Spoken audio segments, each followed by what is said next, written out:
Chapter 416.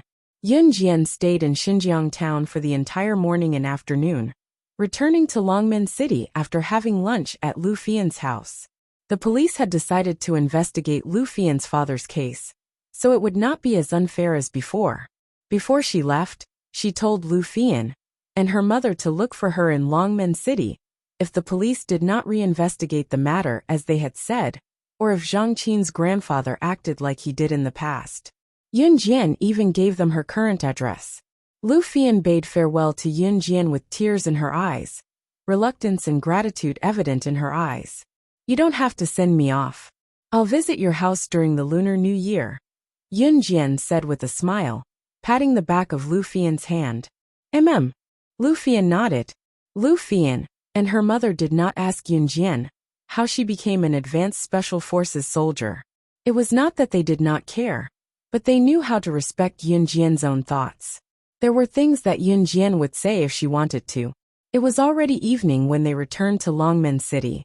Qin Yiru asked about the Lu family's recent situation in a concerned tone after she came back from work, and Yun Jian told her everything. There were only Qin Yiru, Yun Jian, and Xiao Yunju at home during dinner. Yunyi was out with her classmates, so she was not at home. She had been busy and was rarely at home. Ding dong. The doorbell rang. Qin Yiru stood up to open the door, but was stopped by Yun Jian. "Mom, continue eating. I'll go open the door." Yun Jian stood up and shoved her hands into her pockets to go to the door. Since no one opened the doorbell seemed to ring more urgently. The person outside the door seemed to be looking for something urgent. Yun Jian was already walking to the door. With a creak, Yun Jian stood at the door and opened it. Outside the door, a figure was anxiously pacing back and forth.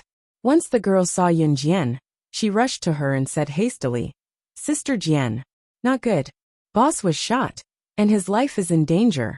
This person was none other than Su Zetian's subordinate, Duan Lei.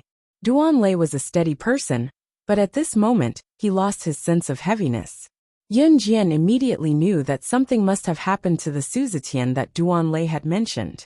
Although Yun Jian had taken over Dragon Head Gang and changed it to Falcon Hall, the gang members were used to calling her Sister Jian, while Su Zetian was still addressed as boss.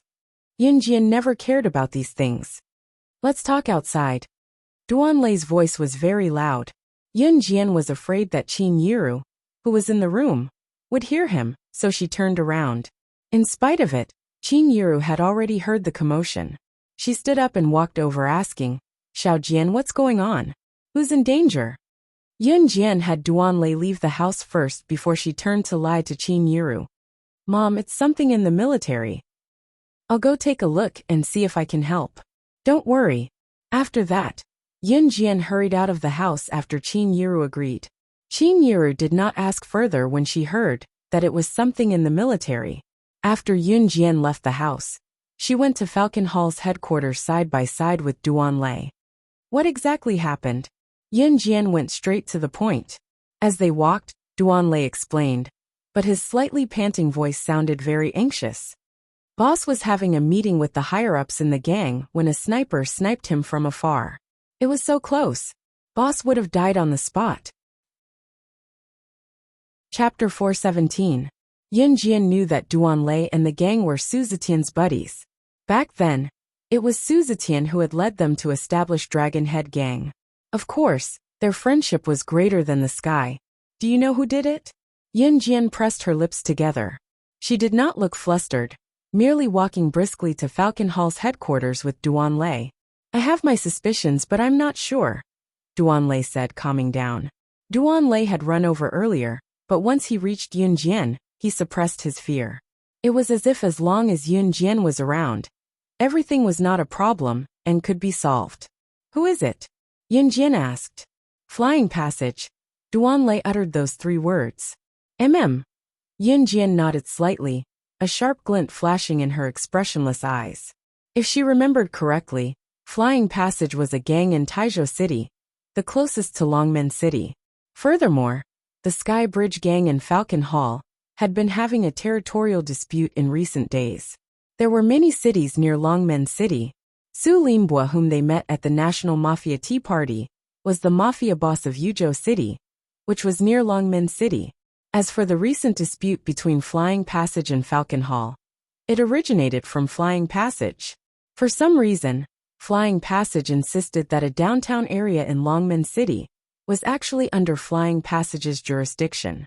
Naturally, Falcon Hall would not give up their territory, which was clearly theirs. Hence, a conflict had arisen between them recently. Su Zetian had been shot by a sniper when he was having a meeting with the higher-ups today to discuss how to deal with Flying Passage. He was still in the emergency room unconscious. Therefore, Duan Lei guessed that it was Flying Passage who did it. With that in mind, Yin Jian and Duan Lei came to Falcon Hall's headquarters. According to Duan Lei, they had hired a professional doctor to remove the bullet for Su Zetian.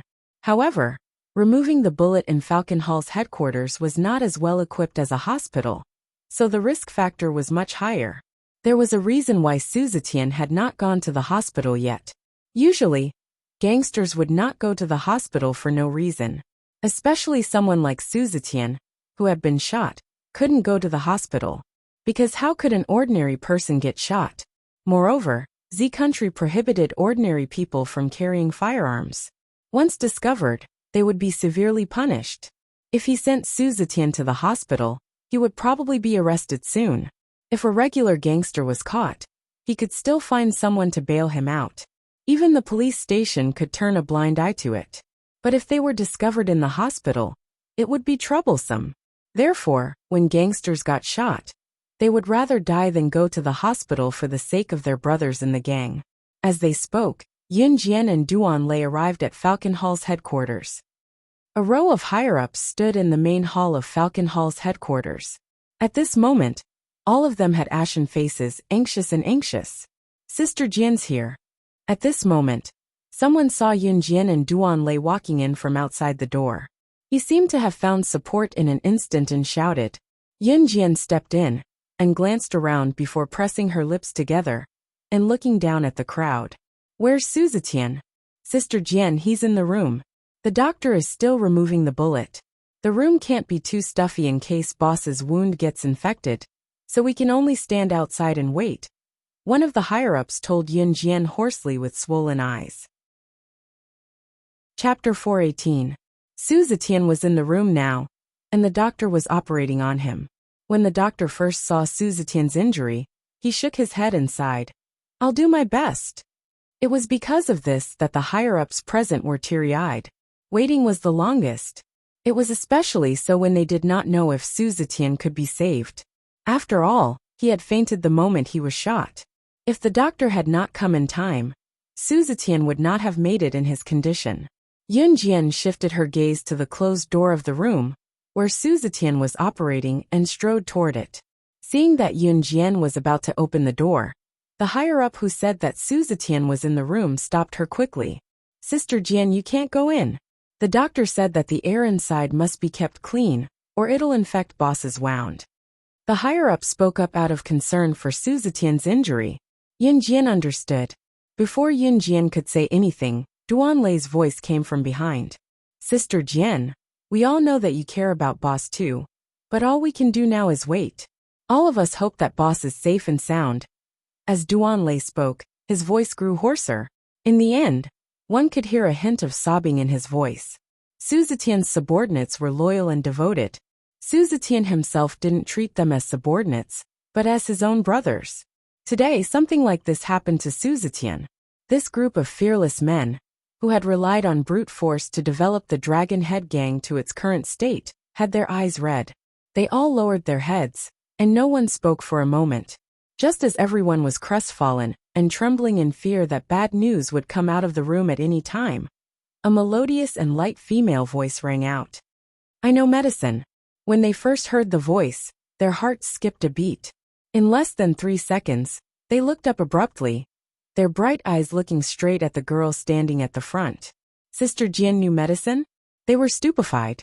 Yin Jian watched their reaction with a smile, and flipped her hair, before looking at the group with pressed lips. What? You don't believe me? Yin Jian's voice sounded like a warning bell in everyone's hearts. Everyone's eyes turned to Yin Jian, color returning to their eyes in the blink of an eye. Duan stood up immediately and nodded confidently, looking at Yun Jian. Sister Jian, we believe everything you say. Ever since Yun Jian's performance at the Mafia Tea Party had spread in the gang, everyone believed in one thing. Yun Jian was never one to speak empty words. Everything she said was reasonable. Looking at the sudden change in everyone's expression and the trust in their eyes, Yun Jian could not help feeling a jolt. She did not know when they had started trusting her. Duan, go in with me. Everyone else wait outside. Yun Jian told the rest after a glance at Duan. With that, she pushed the door open and entered the room without hesitation. Duan did not know why Yun Jian asked him to go in, but he followed her anyway. He closed the door after entering the room. Chapter 419. Inside the room. After Yun Jian and Duan entered the room, they saw a long, flat table covered with white gauze. An unconscious person was lying on top of it. It was Su Zetian. The long table was obviously used as a temporary operating table. At that moment, countless surgical tools were placed beside the long table. A middle-aged man in a white coat was standing at the side, preparing for the operation. The operation had yet to begin. The middle-aged man in the white coat was called Su Zifan. Su Zifan was a doctor from a private hospital. His medical skills were quite good, and he would visit people to treat them. The former Dragon Head gang, which was now Falcon Hall, would call Su Zifan whenever someone was injured. Therefore, Su Zifan could be considered half a private doctor of Falcon Hall. Seeing Yun Jian and Duan coming in from outside, Su Zifan frowned. His hand, which was disinfecting the surgical tools, paused for a moment. What are you doing here? Didn't I tell you to wait outside? No one is allowed to stand in the room. Otherwise, if the wound gets infected and something happens, I won't be responsible. Su Zifan frowned. He paused and said. Su Zifan had chased the group of high-ranking personnel out of the room to wait because of his words. Su Zifan did not know Yun Jian. Naturally, he did not know that she was the current boss of Falcon Hall. Get out of the way. I'll be the chief surgeon. Yun Jian explained her purpose in a simple and clear manner. She did not say anything else. Su Zifan was taken aback. It was only then that he took a second look at Yun Jian, and was even more surprised. How old was this little girl? And she was the chief surgeon? Did she think that the operation was a joke? You're the chief surgeon? Have you studied medicine? Are you still in high school? Little girl. Su Zifan felt that he was the only doctor present, so his tone was rather arrogant. Moreover, Su Zifan's medical skills were indeed good. Many hospitals had offered him high salaries to work in their hospitals, but he had rejected them all. In addition, as long as it was a patient, they would naturally need his help. Su Zifan had never met any opponents, so he usually carried a sense of arrogance in his bones.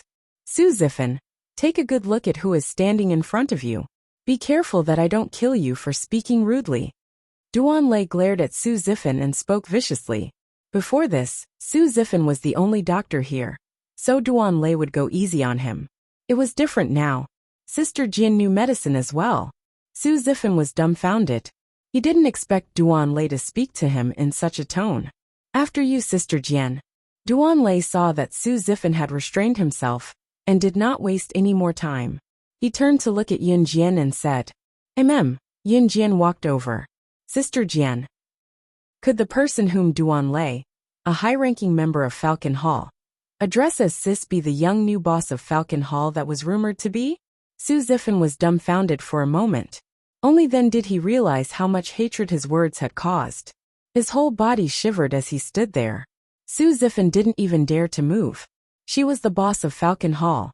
It meant that it was not impossible for Yun Jian to kill Su Zifan on the spot in a fit of rage. While Su Zifan was still in a daze, Yun Jian had already come to the long table and put on the surgical gown and sterile gloves that Su Zifan had brought for her. You'll be my assistant. Yun Jian suddenly turned to look at Su Zifan. She did not blame him for his rudeness, nor did she say anything else. Not expecting Yun Jian to say that, Su Zifan was stunned again before he nodded. Oh! Chapter 420. While Su Zifan was still in a daze, Yun Jian had already walked to Su Zetian's side. Su Zifan's medical skills were indeed brilliant. The local disinfection of the area where Su Zetian was shot had already been arranged properly. Su Zetian was shot in the back, and the muzzle was near his heart. Fortunately, when the bullet entered his heart, his beating heart had just contracted, so the bullet did not directly penetrate his heart. At least for now, Su Zetian still had a chance to live. If Su Zetian died on the spot, then even Yun Jian would not be able to save him. Scalpel. Yun Jian extended her hand to where Su Zifan was. Ah! Su Zifan was dumbfounded. Scalpel, Yun Jian repeated patiently.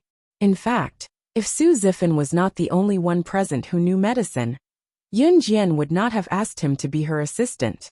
After all, this was a surgery near the heart. If she was not careful, Su Zetian would die on the spot. It was very risky to complete the surgery by herself. So in this case, Yun Jian had to choose Su Zifan as her temporary assistant. Su Zifan was still in a daze, but when Yun Jian called him, he handed over the scalpel. In fact, Su Zifan was still somewhat against Yun Jian performing the surgery. He always believed in his own judgment. This little girl, could she really be the chief surgeon? As for why Su Zifan did not stop her, it was because he had already determined that Yun Jian was the boss of Falcon Hall. What a joke! How could he stop the boss of Falcon Hall from doing what she wanted to do? Unless he did not want his life anymore. When Yun Jian took the scalpel and reached for Su Zetian's wound, Su Zifan almost cried out in surprise. Who would perform surgery like this? If Yun Jian's scalpel cut the artery, Su Zetian would definitely die on the spot. In the end, Su Zifan could not help but shout out due to his doctor's ethics. No, if you cut the artery directly, it will lead to massive bleeding and death. Su Zifan widened his eyes at the same time. He saw Yun Jian's outstretched hand, as if she was going to cut Su Zetian's pulse in the back. He was so scared that he screamed to stop her. Shut up! The girl did not turn around. Her mouth was covered by a mask, so her light and dignified voice came out from under the mask. Su Zifan shuddered. At this moment, Yun Jian had already used the scalpel to cut the artery. Hemostatic forceps. Yun Jian put down the scalpel and reached out her hand without turning her head. Su Zifan trembled as he placed the forceps in Yun Jian's hand. With nimble hands, Yun Jian stopped the blood from flowing out of Su Zetian's artery as quickly as she could. The following surgery, was not so difficult. However, Su's breathing gradually, blood Yun Jian's surgical method was different from that of a regular chief surgeon. Every time she made a cut, it was the Achilles heel, but she was always able to stitch it up in time. Su was. Su Zifan, on the other hand, was stupefied. His mouth was wide open, forming an O shape. He felt like he had seen Yun Jian's operation before. The surgery's done. He's fine now. They can come in for a visit, but don't get too close. Yun Jian turned to tell Duan Lei, who was equally dumbfounded as she pulled her mask halfway down. Amen. Duan Lei recovered from his shock after a long time and turned to open the door. Soon the higher-ups outside came in. Boss is fine. That's great. Sister Jin is amazing. The group of people exclaimed as if they had breathed a sigh of relief. Die. Hand of the Grim Reaper. At this moment, a gentle and weak voice was heard. The one who spoke was Su Zifan, who was so dumb that he had lost his intuition. What? Someone asked in surprise when the group noticed Su Zifan, who was standing not far away from Su Zetian. Chapter 421. Yun Jian was taken aback when she heard from others that she was given this title by people in the medical field when she was practicing medicine in her past life. Grim Reaper's Hand was the title she received when she disguised herself as a mature woman during a mission and approached an assassination mission. She was renowned in the medical field. She did not expect that someone in Country Z would recognize her disguise in her past life. Of course, Su Zifan did not recognize Yun Jian based on her appearance, but Yun Jian's technique. When he was studying medicine in Country M, he was fortunate enough to watch the video recording of the woman known as Grim Reaper's Hand's surgery from his master. It was a miracle in the medical field. Su Zifan's words stunned everyone present, especially Duan Lei, who had witnessed Yun Jian's surgery. He was so emotional that he could not express it with words. Everyone was looking at Yun Jian with probing gazes. as if waiting for Yin Jian's reply.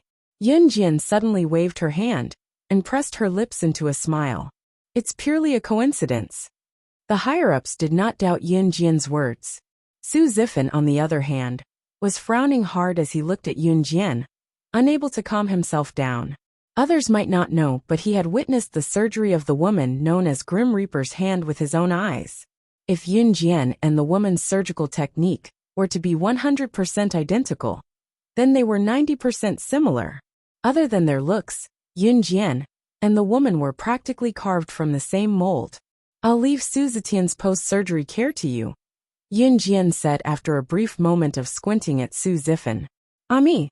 Su Zifan was taken aback. Yin Jian did not give Su Zifan a chance to reject as she turned to leave with a press of her lips. Sister Jian, where are you going? Duan Lei and the others could not help asking Yin Jian when they saw her leaving. Flying Passage dared to send a sniper to hurt my man. Of course, I should give them a big gift in return. As Yin Jian spoke, a sharp murderous glint flashed in her eyes. As expected, Sister Jian would not abandon Falcon Hall and leave them alone. Everyone was seething with resentment. Yin Jian's words made them lift their heads proudly. Yin Jian's action was telling them that everyone in Falcon Hall was a part of the organization. Those who bullied Falcon Hall were the ones who hurt her. Yin Jian was not going to let the matter rest. Sister Jian, I'll go with you. Knowing that Su Zetian was out of danger, Duan Lei did not look after him and went to Yin Jian. At the same time, his eyes were red with anger. His eyes were no longer filled with tears, but instead, they were filled with anger and the fury of revenge. Sister Jian, we're going too. Me too. How dare Flying Passage lay a finger on our boss? We're going to bathe them in blood.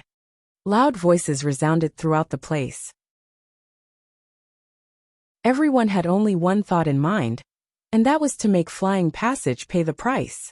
They were 100% sure that Su Zetian's injury was Flying Passage's doing. No one is allowed to go.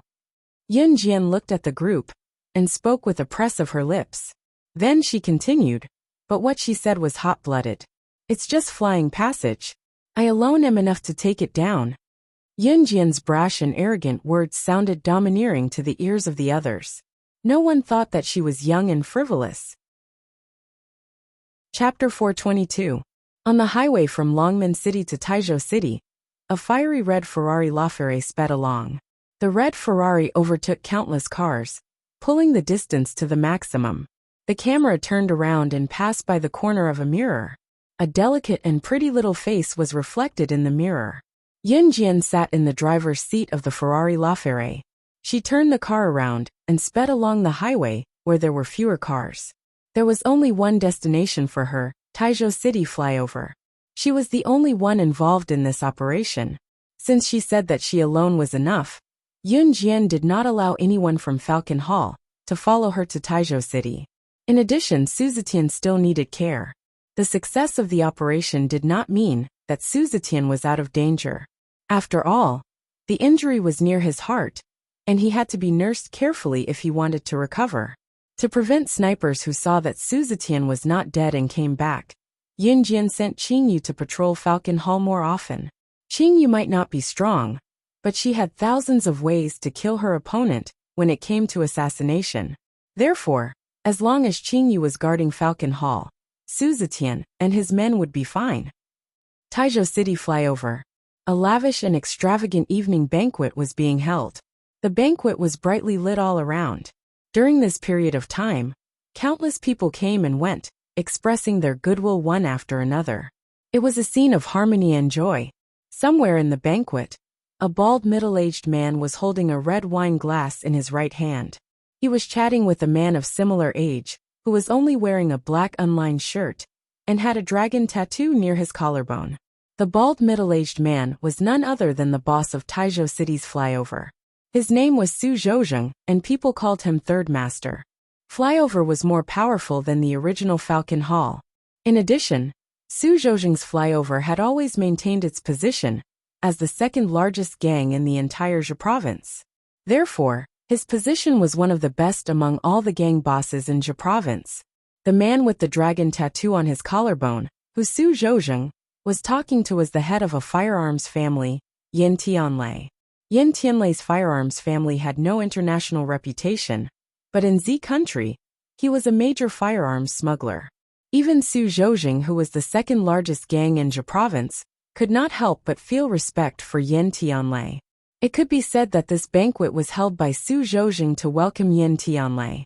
Brother Su, I heard that you've been in a territorial dispute with Longmen City over recently. I wonder if it's true. Yin Tianlei held his wine glass as he looked at Su Zhoujing with a grin. His face that did not look handsome looked even more menacing. That's right. Su Zhoujing nodded. As if he wanted to establish a good relationship with Yin Tianlei, he purposely leaned close to Yin Tianlei's ear and whispered, Brother Yin, you and I are old friends. There are some things I won't hide from you. Longmen City's Falcon Hall has a new boss now. I didn't go to the National Mafia Tea Party last time, but I've heard some things. But I just don't believe in this. What use can a?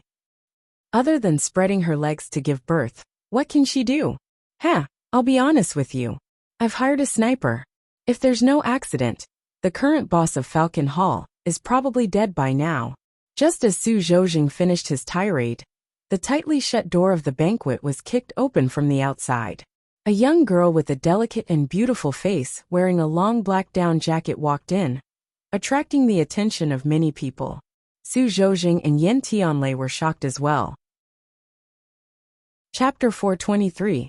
Yin Jian's appearance and her domineering and arrogant words attracted everyone's attention, including Su Zhoujing, who was called out, and Yin Tianlei, who was standing in front of Su Zhoujing and chatting with him.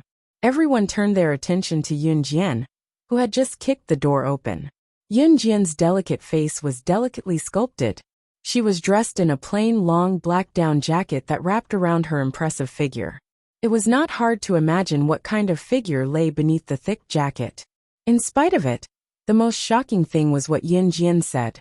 Everyone knew that this banquet was hosted by the boss of Flying Bridge, Su Zhoujing, and that the host was Yin Tianlei, who came from an armaments family. And this young girl who had appeared out of nowhere dared to provoke the boss of Flying Bridge in front of everyone. Didn't her mother teach her that doing so would bring about a fatal disaster? Everyone was guessing Yin Jian's identity, but judging from Yin Jian's youthful appearance, everyone could only guess that she was a student in school. Other than that, there was nothing else. In spite of it, what Yin Jian said just now had truly stunned them. Su Zhoujing frowned maliciously. He reached out and ran his hand through his bald head, his lips curling into a sinister smile. Little girl, you're looking for me? Su Zhoujing was standing at a corner of the banquet. He was currently looking at Yin Jian from the corner of his eyes. When he saw Yin Jian's face, there was a hint of mockery in his eyes. Everyone in the circle knew that Su Zhoujing's tone had a hint of mockery in it. It was a sign that he was about to lose his temper. Hence, when the people around saw it, they were so scared that they hid a distance away. What a joke! Su Zhoujing was the boss of Taizhou City's black market. Who would dare offend him? However, just as the crowd was about to sit back and enjoy the show, thinking that Yin Jian would be done for daring to behave so atrociously in front of Su Zhoujing, the young girl's clear voice rang out again. You're the one I'm looking for. How dare Flying Bridge send a sniper to hurt Falcon Hall's men? I'm going to destroy Flying Bridge today. What frivolous words. Everyone's heart skipped a beat. In an instant, they turned their heads to look at Yin Jian. Everyone's eyes were filled with more thoughts. Could this girl be from Falcon Hall? It wasn't that the crowd didn't believe Yin Jian's words, but Yin Jian's age made it hard for them to believe. More importantly, if she claimed to be a member of Falcon Hall, why did she come alone? Thus, at that moment, everyone took Yin Jian's words to be a joke. What's more, she had shamelessly boasted that she was going to destroy Flying Passage. Just her alone? Puff. Are you kidding me? One had to know that the Sky Bridge Gang was the second largest gang in Zhe province. Even the largest gang in Zhe province would not be able to destroy the Sky Bridge Gang. Just by herself? To hell with it. F***CK, you little brat, scram back to where you came from. Falcon Hall? Who does Falcon Hall think it is? Little girl, don't try to act cool for no reason. Do it again and I'll shoot you. Just then, One of Su Zhoujing's underlings swiftly whipped out a shiny pistol and pointed it at Yun Jian, threatening her. Seeing Su Zhoujing's underlings whipping out a pistol, the crowd shuddered. After all, everyone was afraid of guns from the bottom of their hearts. However, Yun Jian, who had a gun pointed at her head, did not bat an eyelid. She curled her lips slightly without anyone noticing, and a murderous glint flashed across her eyes. Isn't she Falcon Hall's new boss, slaying Luo? I saw her at the National Mafia Tea Party. Just then, someone in the crowd suddenly pointed at Yun Jian and shouted in a trembling voice. Chapter 424. The person who spoke was the boss of a small gang. He did not have much authority, and there were only a few hundred people in his gang. However, he was fortunate enough to attend the National Mafia Tea Party. When Yun Jian appeared just now, the person felt a sense of familiarity. Originally, a small gang like his wasn't qualified to participate in the National Mafia Tea Party, but he relied on his connections to force his way in. He had only caught a few glimpses of Yun Jian from afar. He had found Yun Jian familiar when she appeared. He thought for a while, and suddenly recalled. Wasn't she the boss of Falcon Hall, slaying Luo? Her? Falcon Hall's new boss? She's the woman named Slaying Luo? Really? I heard that a mysterious man had annihilated the #1 gang in the northern region, the Green Tiger Gang, for Falcon Hall's boss, Slaying Luo. She's just a woman who relied on a man to get to where she is now. Not necessarily. She's not to be trifled with. Everyone present began to talk among themselves. Their words were filled with deep admiration for Yun Jian, but there were also some who snorted at her. No one had expected Falcon Hall's new boss, Slaying Luo, to be so young. Even Su Zhoujing and Yin Tianlei could not help but take a deep breath. When the Flying Passage members heard that Yun Jian was Falcon Hall's boss, Slaying Luo, they all ran over to surround Yun Jian. Given the current hostility between Flying Passage and Falcon Hall, the Flying Passage members would not hold back now that Yun Jian's identity had been exposed. You're Falcon Hall's boss, Slaying Luo? Su Zhoujing could not help but re-evaluate Yun Jian. He changed his tone and walked up to Yun Jian with a frown, but his attitude had changed drastically. However, due to the territorial dispute between Flying Passage and Falcon Hall, Su Zhoujing was not in a good mood, even if he did not look at Yun Jian with that mocking gaze. She was surrounded by her brothers from Flying Passage. One of Su Zhoujing's men was even pointing a gun at her. However, she faced Su Zhoujing fearlessly and did not panic at all. Congratulations, you guessed right. Yun Jian's eyelids didn't even twitch as she said this directly. After a pause, she added coldly, unfortunately, there's no prize for guessing correctly. Su Zhoujing frowned. He suddenly looked at Yun Jian with disdain, as if he was looking at a dead person. He had been eyeing Falcon Hall's downtown area for a long time, and had wanted to take it for himself, but Falcon Hall had refused to let go. Falcon Hall was ranked near the bottom among all the gangs in Jia province, and Flying Passage was the second largest gang in the province. Therefore, Su Zhoujing flew into a rage out of humiliation when he failed to take over. He sent a sniper to kill Falcon Hall's boss, and in the end, annihilated Falcon Hall. However, Su Zhoujing did not know that the sniper he sent had targeted the wrong person. Therefore, Su Zetian took a bullet for Yun Jian for nothing. Since you're here, don't think of leaving. Su Zhoujing suddenly smiled sinisterly. He clapped his hands, and a sinister smile appeared on his face. Su Zhoujing had never believed in rumors, especially after seeing Yun Jian in person. Su Zhoujing believed that she was just a woman who spread her legs and relied on men to get to where she was now. After Su Zhoujing clapped his hands, another group of people rushed out from the back of the banquet and surrounded Yun Jian in layers. When the crowd saw this, they did not even dare to make a sound. However, everyone only had one thought in mind. This woman named Luo Sha dared to challenge Flying Passage alone. She was done for. Chapter 425. Haha, wipe out Flying Passage. You think you can do it alone? Su Zhoujing laughed when he heard Yun Jian say she wanted to wipe out his gang for the second time. It was a mocking and contemptuous laugh. Clearly, Yun Jian had come alone and boasted that she wanted to wipe out Flying Passage. In the eyes of Su Zhoujing and everyone else present, it was unrealistic. Even the biggest gang in Jia province could not do anything to Flying Passage. She was just a little brat. Not only had she come alone, she even wanted to wipe out Flying Passage? That was more unbelievable than dinosaurs coming back to life. I alone am enough to wipe out Flying Passage. Yin Jian laughed just as arrogantly. However, Su Zhoujing was really pushed to the edge when he heard that. No one would be able to take it if someone continued to act so arrogantly in front of him. Moreover, Su Zhoujing was the boss of Taizhou City's black market. Su Zhoujing was truly enraged to be mocked by an underage girl in front of so many people. His sinister face contorted. His bald head coupled with his tightly furrowed brows made him look repulsive. Kill! Kill! Kill this bitch for me! Damn it! She has a death wish. How dare she behave so atrociously in my territory? Su Zhoujing pointed at Yun Jian and shouted at his men, who had formed a circle around Yun Jian. Yes, sir. Su Zhoujing's men answered. Tisk tsk tsk. However, before Su Zhoujing's men could do anything to Yun Jian, they heard a series of noises. Thump thump. Following the noises, Su Zhoujing's men felt a sharp pain in their knees. The next second, they were all kneeling on the ground. They had not attacked yet. A large number of them had already fallen. However, this group of Su Zhoujing's subordinates who were kneeling on the ground all had one thing in common.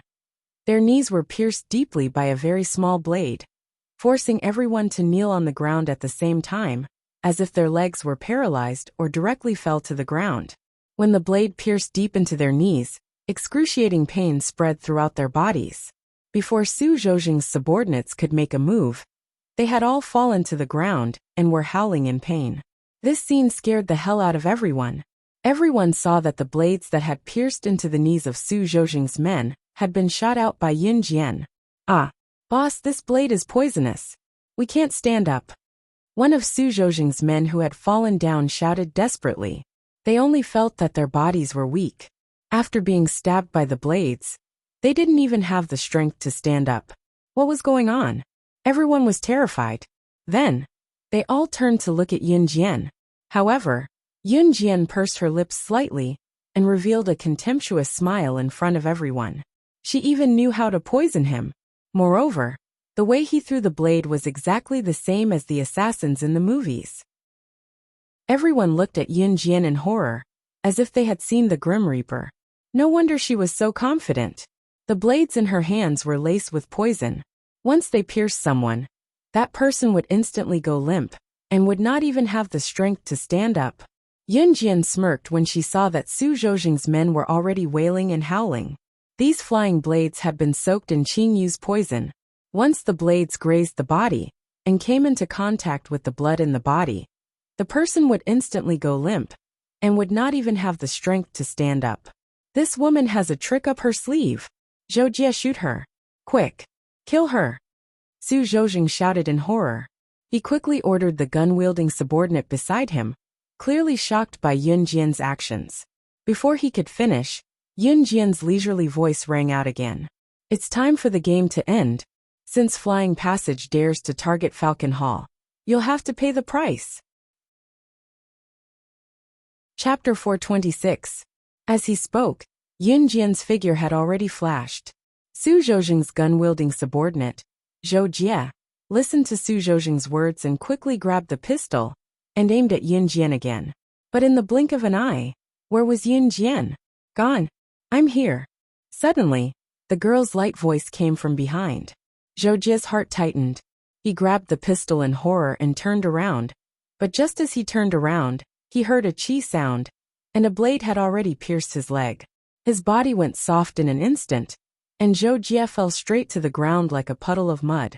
Yun Jian's speed just now was so fast that it could not be captured by the naked eye. Everyone present was horrified, especially Su Zhoujing. He watched in horror as Yun Jian stabbed the blade into Zhou Jie's leg, and then Zhou Jie fell to the ground. The pistol in Zhou Jie's hand also slipped to the ground. Su Zhoujing's mouth was wide open. His shock at this time could no longer be described with words.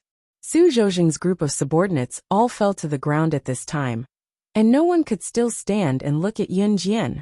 Even Yin Tianlei, who was born in a family of arms and was used to seeing the world, could not help but tremble at this time. This girl was not human at all. This kind of strength, this kind of skill. She was not like the woman in the rumors who relied on men to get to the top. What? Yun Jian continued to maintain her slightly restrained smile. She looked at Su Zhouzheng, and the corner of her mouth was filled with a smile that made everyone present feel creepy. With a paw sound, Yun Jian did not look at the ground. She stretched out her foot and stomped forward, stepping on the pistol that Zhou Jie had just slid to the ground. With a sudden stomp, Yun Jian's foot was slightly stronger, and the pistol was hooked by Yun Jian's foot and bounced up. This jump happened to be at the height of Yun Jian's hanging hand. She only needed to reach forward and grab the handle of the pistol. At this moment, Yun Jian's actions were more like a demon from hell. Her movements were extremely smooth, as if she had practiced it countless times. Su Zhouzheng couldn't help but tremble. He no longer dared to treat Yun Jian as an ordinary girl, or a woman who relied on men to get to the top. He even began to regret treating Yun Jian as that kind of woman. At this moment, Yun Jian skillfully fiddled with the pistol. She fiddled with the pistol out of habit, and pointed the muzzle at Su Zhouzheng. How do you want to die? Yun Jian narrowed her eyes with a smile. Her words carried a frightening evil intent. Su Zhouzheng, who witnessed Yun Jian snatching the gun and pointing the muzzle at him, trembled all over his body. He was so scared that his face turned pale. All of Su Zhouzheng's men were defeated by Yun Jian. Although he had some martial arts, judging from Yun Jian's skills just now, his little bit of martial arts was not enough at all. However, Su Zhouzheng was not a person who would wait for death. His face twisted and he quickly threatened. You can't kill me. If you kill me, then my brother will definitely avenge me. Do you know who my brother is? He's a member of the kosher mercenaries. If you kill me, you'll die. This was Su Zhouzheng's trump card, and Su Zhouzheng would only use this trump card when his life was threatened. However, after hearing Su Zhouzheng's words, Yun Jian's hand paused. She drew an arc. Oh, Su Zhouzheng actually has a brother who works for the kosher mercenaries? The kosher mercenaries were popular all over the world, so Yun Jian was not surprised that she could meet members of the kosher mercenaries wherever she went. Chapter 427. Everyone's eyelids twitched at Su Zhouzheng's words. Even Yin Tianlei could not help the twitch of his lips. Su Zhouzheng's brother was from the kosher mercenaries. If Su Zhouzheng had not encountered a life-threatening situation, he would not have mentioned it, and the others would not have known. Now that they knew, however, it was impossible for them to remain calm. The kosher mercenaries. Those present were either in the underworld or related to the black market, so they were familiar with the kosher mercenaries. Such a powerful organization of assassins and mercenaries was one of the top organizations in the world. Other than an Hun group, there was no one else who could compete with it. Su Zhouzheng's brother was from the kosher mercenaries. This was enough to shock everyone. Just like how Su Zetian was a member of the kosher mercenaries, anyone who belonged to the kosher mercenaries would be protected by the kosher mercenaries. Back when Su Zetian made a bet with the foreigners, he had invited the kosher mercenaries to help him. Yun Jian had just been reborn then, and Snake Lizard had come to Longmen City, using that as an excuse. Since Su Zhouzheng's brother was a member of the kosher mercenaries, it meant that his brother could also seek help from the kosher mercenaries. In other words, as long as he was a member of the kosher mercenaries, he would have the support of the kosher mercenaries, the mercenary organization that was renowned throughout the world. Looking at the people around him who panicked when they heard him say that his brother was a member of the kosher mercenaries, Su Zhouzheng felt himself regaining his composure. When Su Zhouzheng turned to look at Yun Jian and saw that there was no fear or panic on her face, he was stupefied. It's the kosher mercenaries. Aren't you afraid? Su Zhouzheng asked Yun Jian indignantly. He did not believe that Yun Jian was not even afraid of the kosher mercenaries. Scared, Yun Jian raised her eyebrows. She seemed to have heard the funniest joke in the world. She chuckled and then pursed her lips. Your brother's code name. Yun Jian's smile faded as her lips curled up. Her eyes narrowed into slits as she asked with interest. Su Zhouzheng thought that Yun Jian did not know the might of the kosher mercenaries. He even exaggerated, His name is Leopard Head. In the kosher mercenaries, he can be ranked in the top 1,000. As he spoke, Su Zhouzheng raised his head, as if he was showing off something incredible to Yun Jian. His bald head could not help but look proud. Yun Jian was really amused by Su Zhouzheng. She chuckled softly. Being ranked in the top 1,000 of the kosher mercenaries meant that he could hold his own in countries E. However, Su Zhouzheng's actions were like bragging about how powerful his brother Mouse was in front of Tiger. I don't remember when being ranked in the top 1,000 of the kosher mercenaries was considered a powerful person. Yun Jian stopped laughing. She stretched out her hand and gently brushed away the hair that was hanging down. Her lips curled up slightly as she spoke. My kosher mercenaries? The group latched onto the 6 words that Yun Jian had uttered. To be able to use the words my kosher mercenaries. Other than the boss of the kosher mercenaries, only the higher-ups of the kosher mercenaries had such qualifications.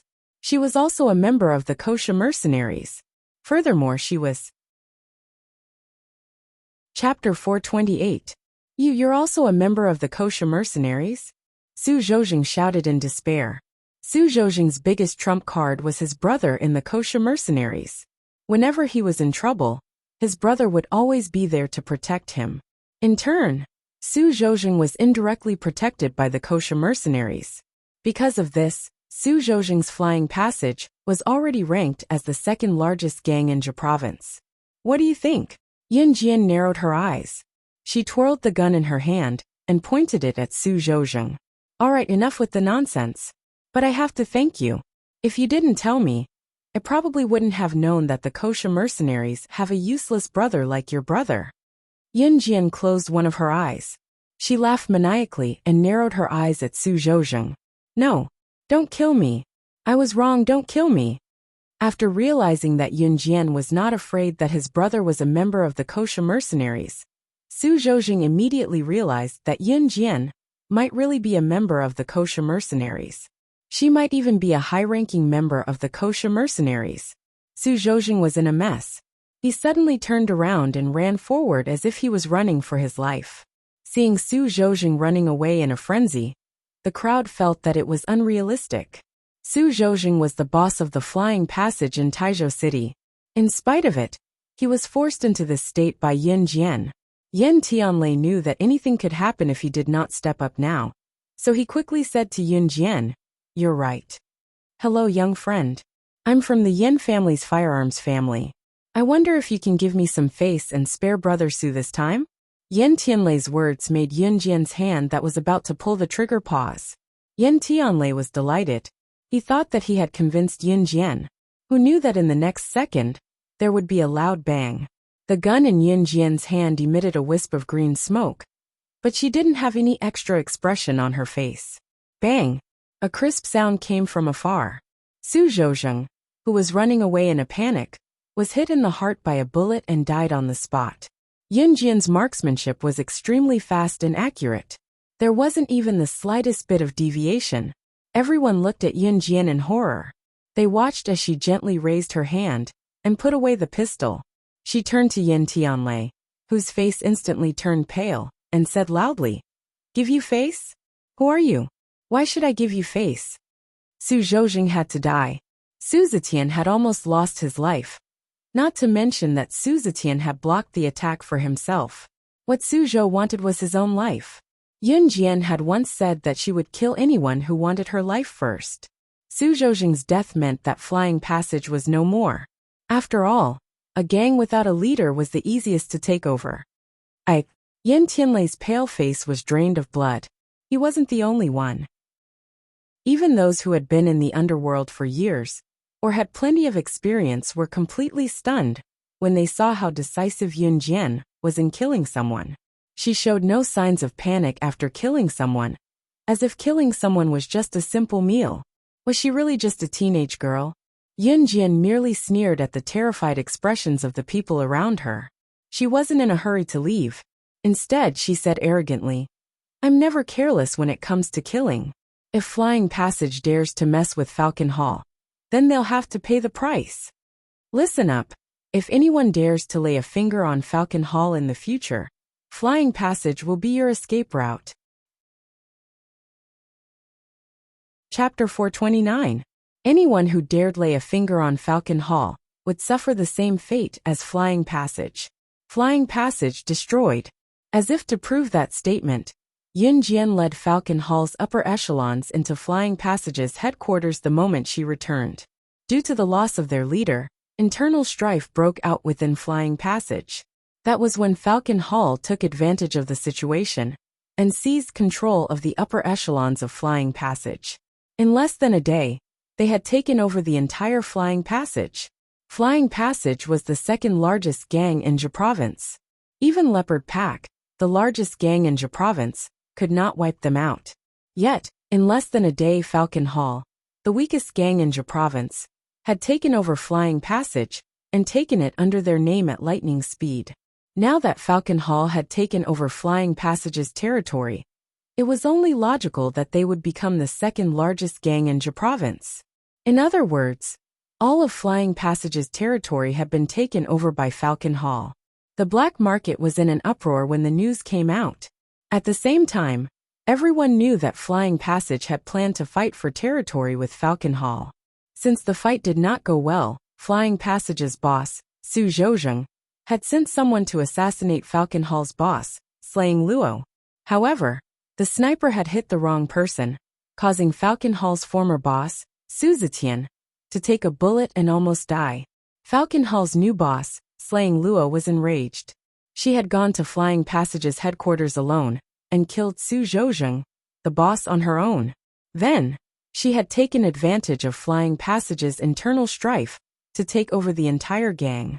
Flying Passage's boss, Su Zhouzheng, had wanted to fight for Falcon Hall's territory because he had set his eyes on it. In the end, Falcon Hall's boss, slaying Luo, had taken over Flying Passage. Everyone in the black market was dumbfounded when they heard the news. Falcon Hall's new boss, slaying Luo, was not only a woman, but she also had such capabilities. Flying Passage was no pushover. However, which black market boss in Z country could be as ferocious as her? From now on, countless gang bosses would tremble in fear when they heard Yun Jian's name. Who would dare say that Yun Jian was a woman who relied on men to get to where she was now? Be careful. They would end up like Flying Passage. After Yun Jian and her men had taken over Flying Passage, the higher-ups of Falcon Hall were extremely busy. Of course, Yun Jian only led the higher-ups in the gang to take down Flying Passage. As for the final tidying up, she left that to Falcon Hall's higher-ups. At this moment, the higher-ups of Falcon Hall were beside themselves with excitement. Falcon Hall headquarters. Under Su Zifan's care, Su Zetian woke up in less than a day and a half. After finishing her work, Yun Jian went to Falcon Hall's headquarters to visit Su Zetian. At this time, Su Zifan had just finished nursing Su Zetian and left, and Su Zetian's wife had been staying by his side to serve him. It was the first time that Su Zetian's wife, Yun Jian, met her. Her name was Lin Wanru. She was also in her 40s, but she looked gentle and virtuous, like a lady from a scholarly family. Although Su Zetian was a gangster, he loved his wife dearly. In this lifetime, he only had Lin Wanru as his wife, and they only had one son, Su Haokol. In the gang, Su Zetian rarely allowed his wife, Lin Wanru, to come into contact with the black market. He protected his wife very well. There were not many people in the world who could do what Su Zetian did. Chapter 430. Just lie down. You don't have to get up, Yun Jian said with a wave of her hand. It was then that Su Zetian's urge to sit up was halted. Lin Wanru helped her husband lie back down considerately. Thank you, Sister Jian. Su Zetian had heard some stories while lying in bed these days. For example, it was Yun Jian who had saved his life. It was also Yun Jian who had gone to Flying Passage alone to wipe out his gang to avenge him. The gratitude in Su Zetian's heart couldn't be described with words. Back when Yun Jian asked for Falcon Hall, Su Zetian was still hesitant.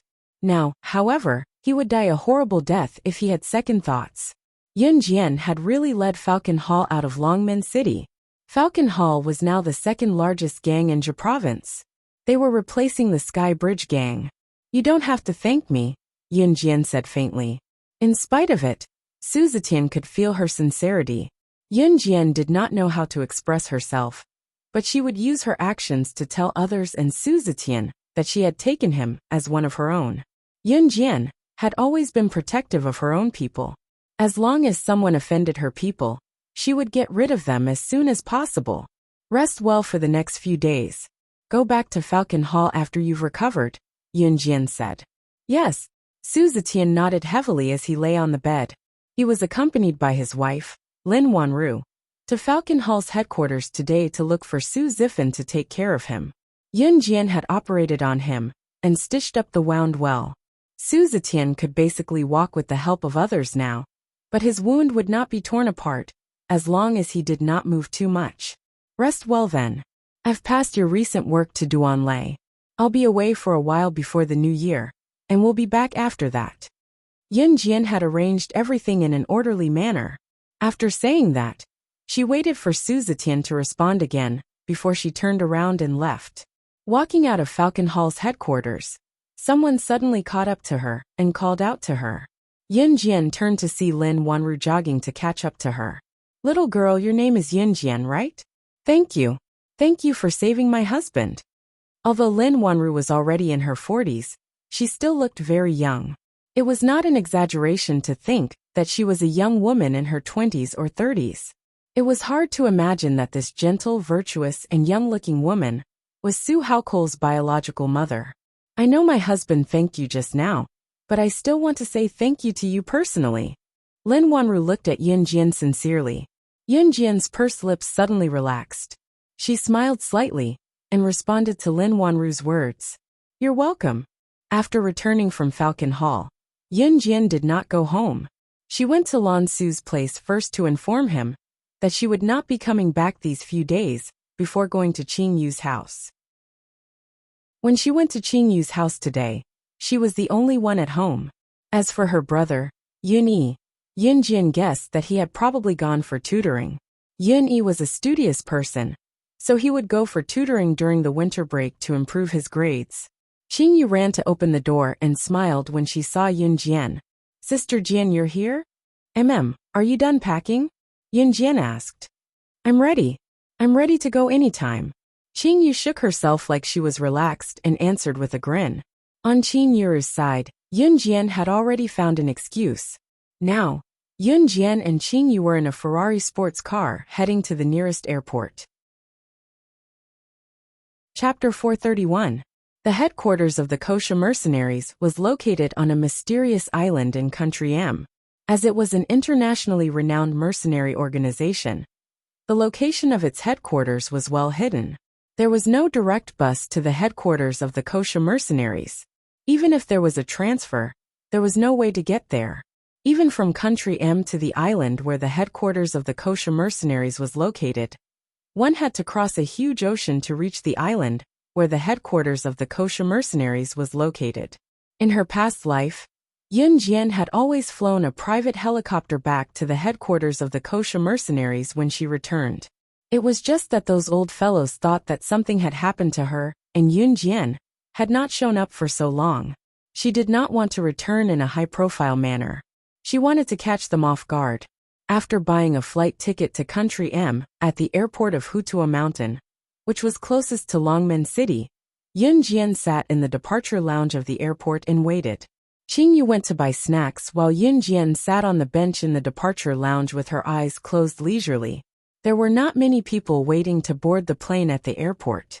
In 1998, the airport was quite expensive. Ordinary people rarely took planes, so there were only a few types of people waiting to board the plane. There were mature white-collar workers in suits and leather shoes, well-dressed ladies, and some overseas students. In earlier years, people would usually travel by train instead of by plane. Yun Jian sat in the airport waiting for her flight when a sharp female voice suddenly rang in her ears. Ah, you bumped into me. Do you have eyes? Oh my God. You even knocked my bag off. My bag is from Chanel. Can you afford to pay for it? Yun Jian's eyes opened a little. She saw a rich lady in her 20s or 30s bending down to pick up a branded bag in the crowd and scolding an 18 or 19-year-old girl in a floral dress. Yes. I'm sorry. The girl in the floral dress was startled and bowed to the rich lady, looking a little shaken. Yun Jian lost her interest at once with a glance. Naturally, other people's matters had nothing to do with her. Qingyu came running back with a bucket of popcorn and passed it to Yun Jian with a fawning grin. "Sister Jian, try it. It's delicious. I just queued up for a long time." Yun Jian narrowed her eyes and curled her lips slightly. She reached out to take one and tasted it. At this moment, the loudspeaker in the departure hall sounded. "Attention please, passengers. The plane to Country M's K City is about to take off. Please proceed to the ticketing area to board the plane." A beautiful female voice sounded from the loudspeaker. Yun Jian carried her backpack and boarded the plane together with Qingyu, who was carrying popcorn. They boarded the plane according to the order, and Qingyu sat close to the window. It was a row of 3 seats with Yun Jian sitting in the middle. There was an empty seat beside her. Yun Jian closed her eyes and rested for a while. At this moment a hurried ding-ding-ding sound was heard. Yun Jian felt something heavy hit her thigh. Opening her eyes slightly, she saw a girl in a floral dress speaking to her apologetically. "My luggage accidentally bumped into you just now. Sorry, are you okay?" "I'm fine," Yun Jian answered with a press of her lips. The girl in the floral dress was the one who had been scolded by the rich lady in the departure hall just now. Hearing Yun Jian's reply, the girl in the floral dress kept quiet. Chapter 432. Along the way, Yun Jian did not speak to the girl in the floral dress who sat on her right. The atmosphere was strangely strange. It was a 24-hour flight, so all 3 meals a day were served on the plane. By the time they got off the plane, it was already the next morning. Due to the time difference between Country M and Country Z, Yun Jian had boarded the plane yesterday evening. Now that 24 hours had passed, it was already morning in Country M K City. After they got off the plane, Yun Jian and Qingyu changed buses. They were going to the harbor and take a boat out to the sea to reach the island closest to the Kosha mercenaries' headquarters. They would then take a yacht back. The Kosha mercenaries' headquarters was not a place that anyone could visit. In her past life, Yun Jian had flown a helicopter directly. Now that she planned to go back in a low-profile manner, she would have to go through a lot of twists and turns. Just as Yun Jian and Qingyu boarded the bus to the harbor, a surprised female voice came from behind them. "Hey, are you two going to the harbor as well?" The female voice sounded pleasantly surprised. Yun Jian turned around and saw the girl in the floral dress whom they had met on the plane. The girl in the floral dress was looking at Yun Jian and Qingyu in surprise, as if she had met a fellow countryman in another country and realized that they were traveling together. "Yeah, we're going to the harbor." Before Yun Jian could speak, Qingyu answered for Yun Jian. "What a coincidence. Can we go all the way?" "Hee, I'm Hua Meiling. What about you two?" The girl named Hua Meiling asked excitedly. "I'm Qingyu, she's Yun Jian." Qingyu answered on behalf of Yun Jian. They were considered familiar with each other now. On the bus to the harbor, Qingyu and Hua Meiling's laughter could be heard. Yun Jian would chime in occasionally as well. As they chatted, Hua Meiling told them about herself. She was going to the harbor to find her friends who had arrived there before them. They had decided to go to Heifei Island for a vacation. Hearing that Hua Meiling was going to Heifei Island, Yun Jian's eyes flashed. Heifei Island was a sacred vacation spot in M Nation. At the same time, it was the closest island to the Kosha mercenaries' headquarters. Yun Jian and Qingyu had to pass by Heifei Island to take the yacht back to the Kosha mercenaries' island. After taking the bus for 2 hours, they arrived at the harbor. As soon as she got out of the car, a group of young men and women in their late teens came over to greet Hua Meiling. "They are my friends." Hua Meiling introduced them to Yun Jian and Qingyu. Hua Meiling then introduced Yun Jian and Qingyu to her friends. "This is Qingyu, and this is Yun Jian. We bumped into each other on the way, and it just so happens that we are both going to Heifei Island. So let's go together. Hello, two little beauties. My name is Zhang Ziyuan. Can I be your friend?" Hee. A handsome young man of about 18 or 19 walked over to greet Yun Jian and Qingyu with a grin. Someone slapped Zhang Ziyuan from the side and teased, "Ziyuan, get lost. Your real girlfriend is still here, and you dare to tease her little sister? Are you tired of living? Haha. Hua Meiling's group of friends immediately started laughing noisily. They're just like that. Don't mind them, Hua Meiling said to Yunjian and Qingyu with a smile. It's fine. Yunjian narrowed her eyes and looked at the ground, feeling an unfriendly gaze on her and Qingyu. From the corner of her eyes, she saw an elegantly dressed, sweet-looking girl standing behind the laughing group, glaring at Yunjian and Qingyu with disgust. Chapter 433. Yunjian had experienced this gaze countless times, be it in her previous life or after her rebirth, so she ignored it. Right, it's Sis Yunjian and Sis Qingyu's first time here for a vacation, right? Do you want me to be your guide? Zhang Ziyuan, who was done fooling around with his friends, went to Yunjian and Qingyu to ask. Even the way he addressed them had become more intimate. She had heard from Hua Meiling that her group of friends were studying at a university in K City in Country M. Hua Meiling had come here alone this time to travel. As Zhang Ziyuan and his friends who had been studying here for a long time, they naturally felt like locals welcoming outsiders. No need. Yunjian pressed her lips together and declined decisively. Although Zhang Ziyuan had struck up a conversation with both Yunjian and Qingyu just now, he was more inclined toward Yunjian. Therefore, he was taken aback when Yunjian rejected him so decisively. So there are times when our K University's top students get rejected by girls too, a boy beside them commented coincidentally. After that, Yunjian could clearly feel Fan Weiwei's murderous gaze on her. At this time, the group of people also realized that what the boy said just now was too inappropriate. Moreover, Zhang Ziyuan's real girlfriend Fan Weiwei was right beside them. How dare he say that? In spite of it, Zhang Ziyuan did not mind at all. He even invited Yunjian and Qingyu again, only to be rejected by Yunjian once more. The more unobtainable something was, the more he wanted it. Zhang Ziyuan's interest in Yunjian was piqued. The group boarded the cruise ship to Heifei Islet at the harbor, each with their own thoughts. Heifei Islet was a famous scenic spot, so it was crowded with people.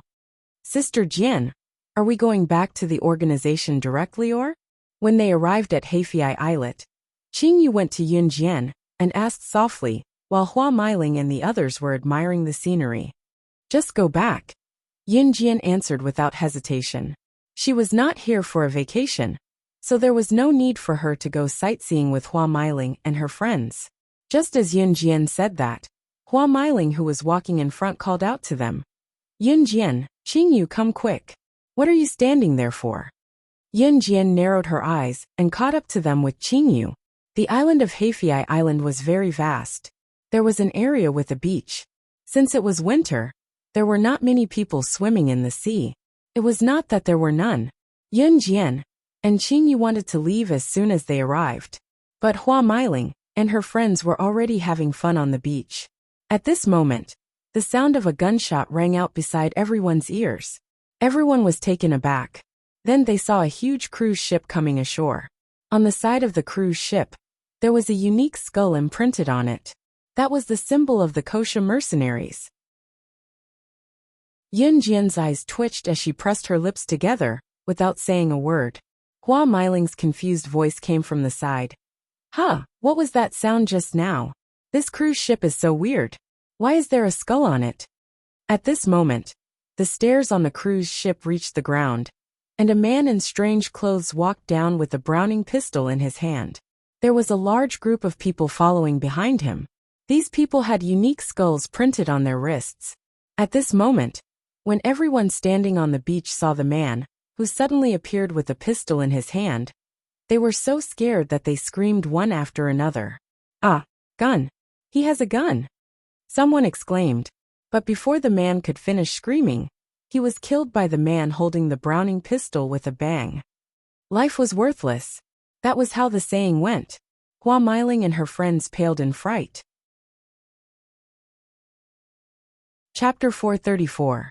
The man who had screamed just now was killed by the man with the gun. Hua Meiling and the rest had never seen anything like this before. They covered their mouths in fear, not daring to make a sound. The crowd was already in a frenzy. Some of them reacted quickly and turned to run. Bang, bang, bang. The man with the Browning pistol fired mercilessly at the fleeing group. Screams kill. Run kill. For a moment, everyone was dumbfounded by the sudden turn of events. They were overwhelmed by fear in the next second. Who was this man? How could he kill so brazenly? Everyone was clamoring in their hearts. At the same time, they were regretting why they had appeared here today. The gun in the man's hand was a pistol. A real gun. He had shot and killed someone. Everyone, if you run away again, don't blame my bullets for being blind. The man shouted with the Browning pistol in his hand. He shot and killed several foreigners. It was as if killing was as simple as eating and sleeping to him. Devil, Hua Meiling and the rest muttered in their hearts. Then they began to tremble in fear. The man with the gun had spoken in English, but Hua Meiling, Yun Jian, and Qingyu did not have a language barrier. Not long after, everyone present began to tremble. They were afraid that they would encounter something like this. They all trembled and tried to hide behind their companions. Sister Jian, he's Tillage's subordinate, say Bayer. He's ranked 31st in the organization. Qingyu went close to Yun Jian and whispered into her ear. Tillage was one of the old men of the Kosha mercenaries who was often mentioned. He had a place in the Kosha mercenaries and was also the most loyal subordinate of the previous boss of the Kosha mercenaries. This man with the gun named Seibayer was Tillage's subordinate, which meant that he was Yun Jian's enemy. When Zhang Ziyuan saw Yun Jian and Qingyu leaning against each other, he thought that they were scared. Therefore, he abandoned his girlfriend, Fan Weiwei, and went to Yun Jian to speak to Yun Jian and Qingyu in concern. Don't be scared, I'm here. Qingyu stopped talking to Yun Jian when she saw Zhang Ziyuan coming over. Zhang Ziyuan thought that Yun Jian and Qingyu were scared instead, so he spread his arms and used his body to hide them behind him. Zhang Ziyuan's action allowed Yun Jian and Qingyu to avoid Seibayer's gaze. Seibayer looked around and saw that everyone around him was looking at him with fear, which made him even more arrogant. You come over here. At this moment, Seibayer suddenly caught sight of Hua Meiling, who was wearing a floral dress. He looked at Hua Meiling lecherously and hooked his finger at her.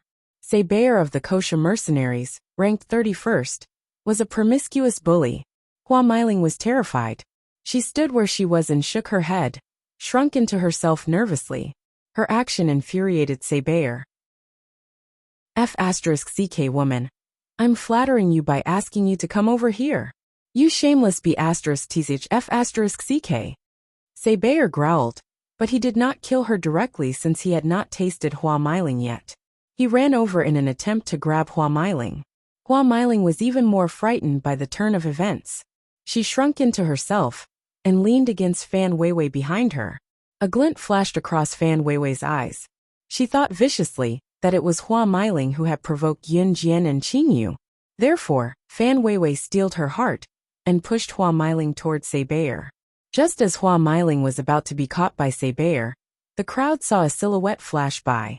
Seibayer's hand that reached for Hua Meiling's chicken claw was broken by Yun Jian, who appeared out of nowhere. Chapter 435. F***ck. Seibayer, who was kicked in the abdomen, groaned and fell to the ground. The place was silent as everyone stared unblinkingly at the petite silhouette. Everyone's eyes were glued to Yun Jian without exception. Seibayer was a well-built adult man while Yun Jian was only a 15-year-old girl. Moreover, Yun Jian had been standing behind Zhang Ziyuan earlier. In that split second, she had appeared in front of the crowd and kicked Seibayer, who was holding a gun, away at an astonishing speed. The scene shocked the entire place. Yun Jian.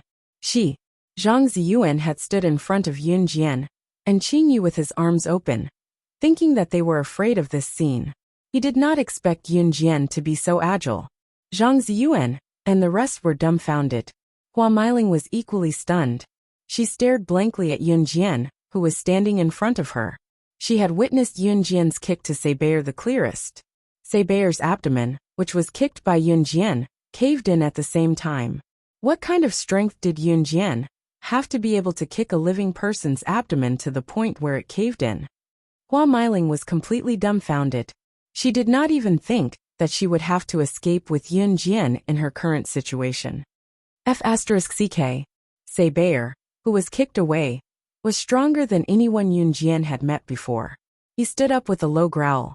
None of the kosher mercenaries were weak. It was not something some of the people Yun Jian had met before could compare to. *th. How dare you kick me? Do you know who I am? I want you dead. Saber glanced at Yun Jian's face greedily. He growled, but his eyes were fixed on Yun Jian without blinking. With a growl from Saber, the group of people behind him ran up and surrounded Yun Jian and Hua Meiling, who was standing behind Yun Jian with their guns raised. Yun Jian could clearly feel Hua Meiling's momentary fear. She held onto the corner of Yun Jian's shirt and sobbed. What? What should we do? Yun Jian, what should we do? Are we going to die? Shut up. Yun Jian growled at Hua Meiling. Yun Jian then turned to face Saber with her delicate side profile. Saber, 35 years old, belongs to Gu Sha mercenaries, ranked 31st in the organization, one of Elder Tullidge's subordinates. Yun Jian spoke to Saber mechanically, as if she was reporting information. When everyone present heard this, they didn't know what to do. Kosher mercenaries? Most of the commoners had never come into contact with these assassin and secret agent organizations. Therefore, it was not surprising that most of them did not know. A well-behaved girl like Hua Meiling had never come into contact with these. However, Yun Jian's words sounded different to Saber's ears. His information was kept confidential, whether it was within or outside the kosher mercenaries. How did this girl know about it? Saber frowned and snarled. His malicious gaze turned as eerie as a falcon's. Damn it, you must die. Saber roared at Yun Jian. He even raised the Browning pistol that he had picked up after standing up and pointed it at Yun Jian. How dare you? Saber, how dare you act rashly in front of me? It was then that Qingyu slipped out from behind Zhang Ziyuan. Looking at Saber, her mischievous tone was gone as she hollered, Brother Saber. Chapter 436. Qingyu was also a member of the kosher mercenaries and held a high position. Qingyu might not be ranked among the kosher mercenaries based on her ability, but her poison skills were even better than the kosher mercenaries' top leader, Snake. Lizard. Qingyu was also trained by Snake. Lizard. More importantly, Qingyu was the one who followed the kosher mercenaries' boss. Therefore, Qingyu's position was not something the common folk could compare to. As for the kosher mercenaries' boss, even Saber did not have the chance to meet her, let alone the common folk who had never seen her face. Other than Yun Jian's most trusted subordinates, even the higher-ups of the kosher mercenaries had never seen her face. In her past life, Yun Jian would wear a human skin mask whenever she met the higher-ups of the kosher mercenaries or those old fellows. Moreover, it was a different face every time. Therefore, these old fellows still did not know what she looked like in her past life. Yun Jian's height in her past life was about the same as her current height. Therefore, Yun Jian was not worried that anyone would find out about her rebirth. This was why the kosher mercenaries' boss was so mysterious. Back to the topic. When Saber saw Qingyu's face clearly, he was dumbfounded. With Qingyu's position in the kosher mercenaries, Saber could not afford to offend her. Why are you here? Saber's attitude took a 360-degree turn. He even walked up to Qingyu and lowered his body to ask. Looking at Saber's reaction, Hua Meiling, Fan Weiwei, and Zhang Ziyuan were dumbfounded. All the tourists at the scene were completely stunned. Everyone looked at Qingyu in shock, as well as Saber, who had suddenly become respectful in front of her. Who was this little girl? How could she make Saber, who was so arrogant just a moment ago, submit to her in an instant? Bastard, you've offended the person I respect the most. You don't deserve to know. Qingyu raised her hand and slapped Saber hard. Everyone sucked in a breath of air. Everyone had witnessed Saber's killing spree. He was a demon. The people who were killed by Saber were killed for no reason at all, even though they hadn't done anything wrong. Now Qingyu had slapped him. However, Saber was not angry. Not only did he not dare to be angry, he even apologized to Qingyu. This was the hierarchy of kosher mercenaries. Saber dared not act rashly, because Qingyu's position in the kosher mercenaries was higher than his. It would be a piece of cake for Qing Yu to kill Cybele. Just when everyone thought that the matter was about to come to an end, a pleasant and indifferent voice was heard unhurriedly. Kill him. Everyone looked towards the source of the voice and saw Yun Jian pursing her lips slightly. She calmly spat out 3 words. However, these 3 words caused everyone to turn pale with fright. Even Cybele was stunned. What right did she have to dictate his life and death? Qing Yu accepted the order with her eyes lowered. She looked at Cybele from the corner of her eyes, as if she was looking at a dead man. Cybele was frightened by her gaze. He knew Qing Yu. She was a master of poison. The poison she created could turn a person's body into bones instantly. This was one of the main reasons why he was afraid of Qing Yu. Kill who? I'd like to see who dares. Right then, the humming sound of a helicopter's huge wings came from the sky. Then, an old man in his 50s or 60s jumped down from the helicopter. This person was the subordinate of the kosher mercenaries' previous boss, Tulich. Cybele was his man.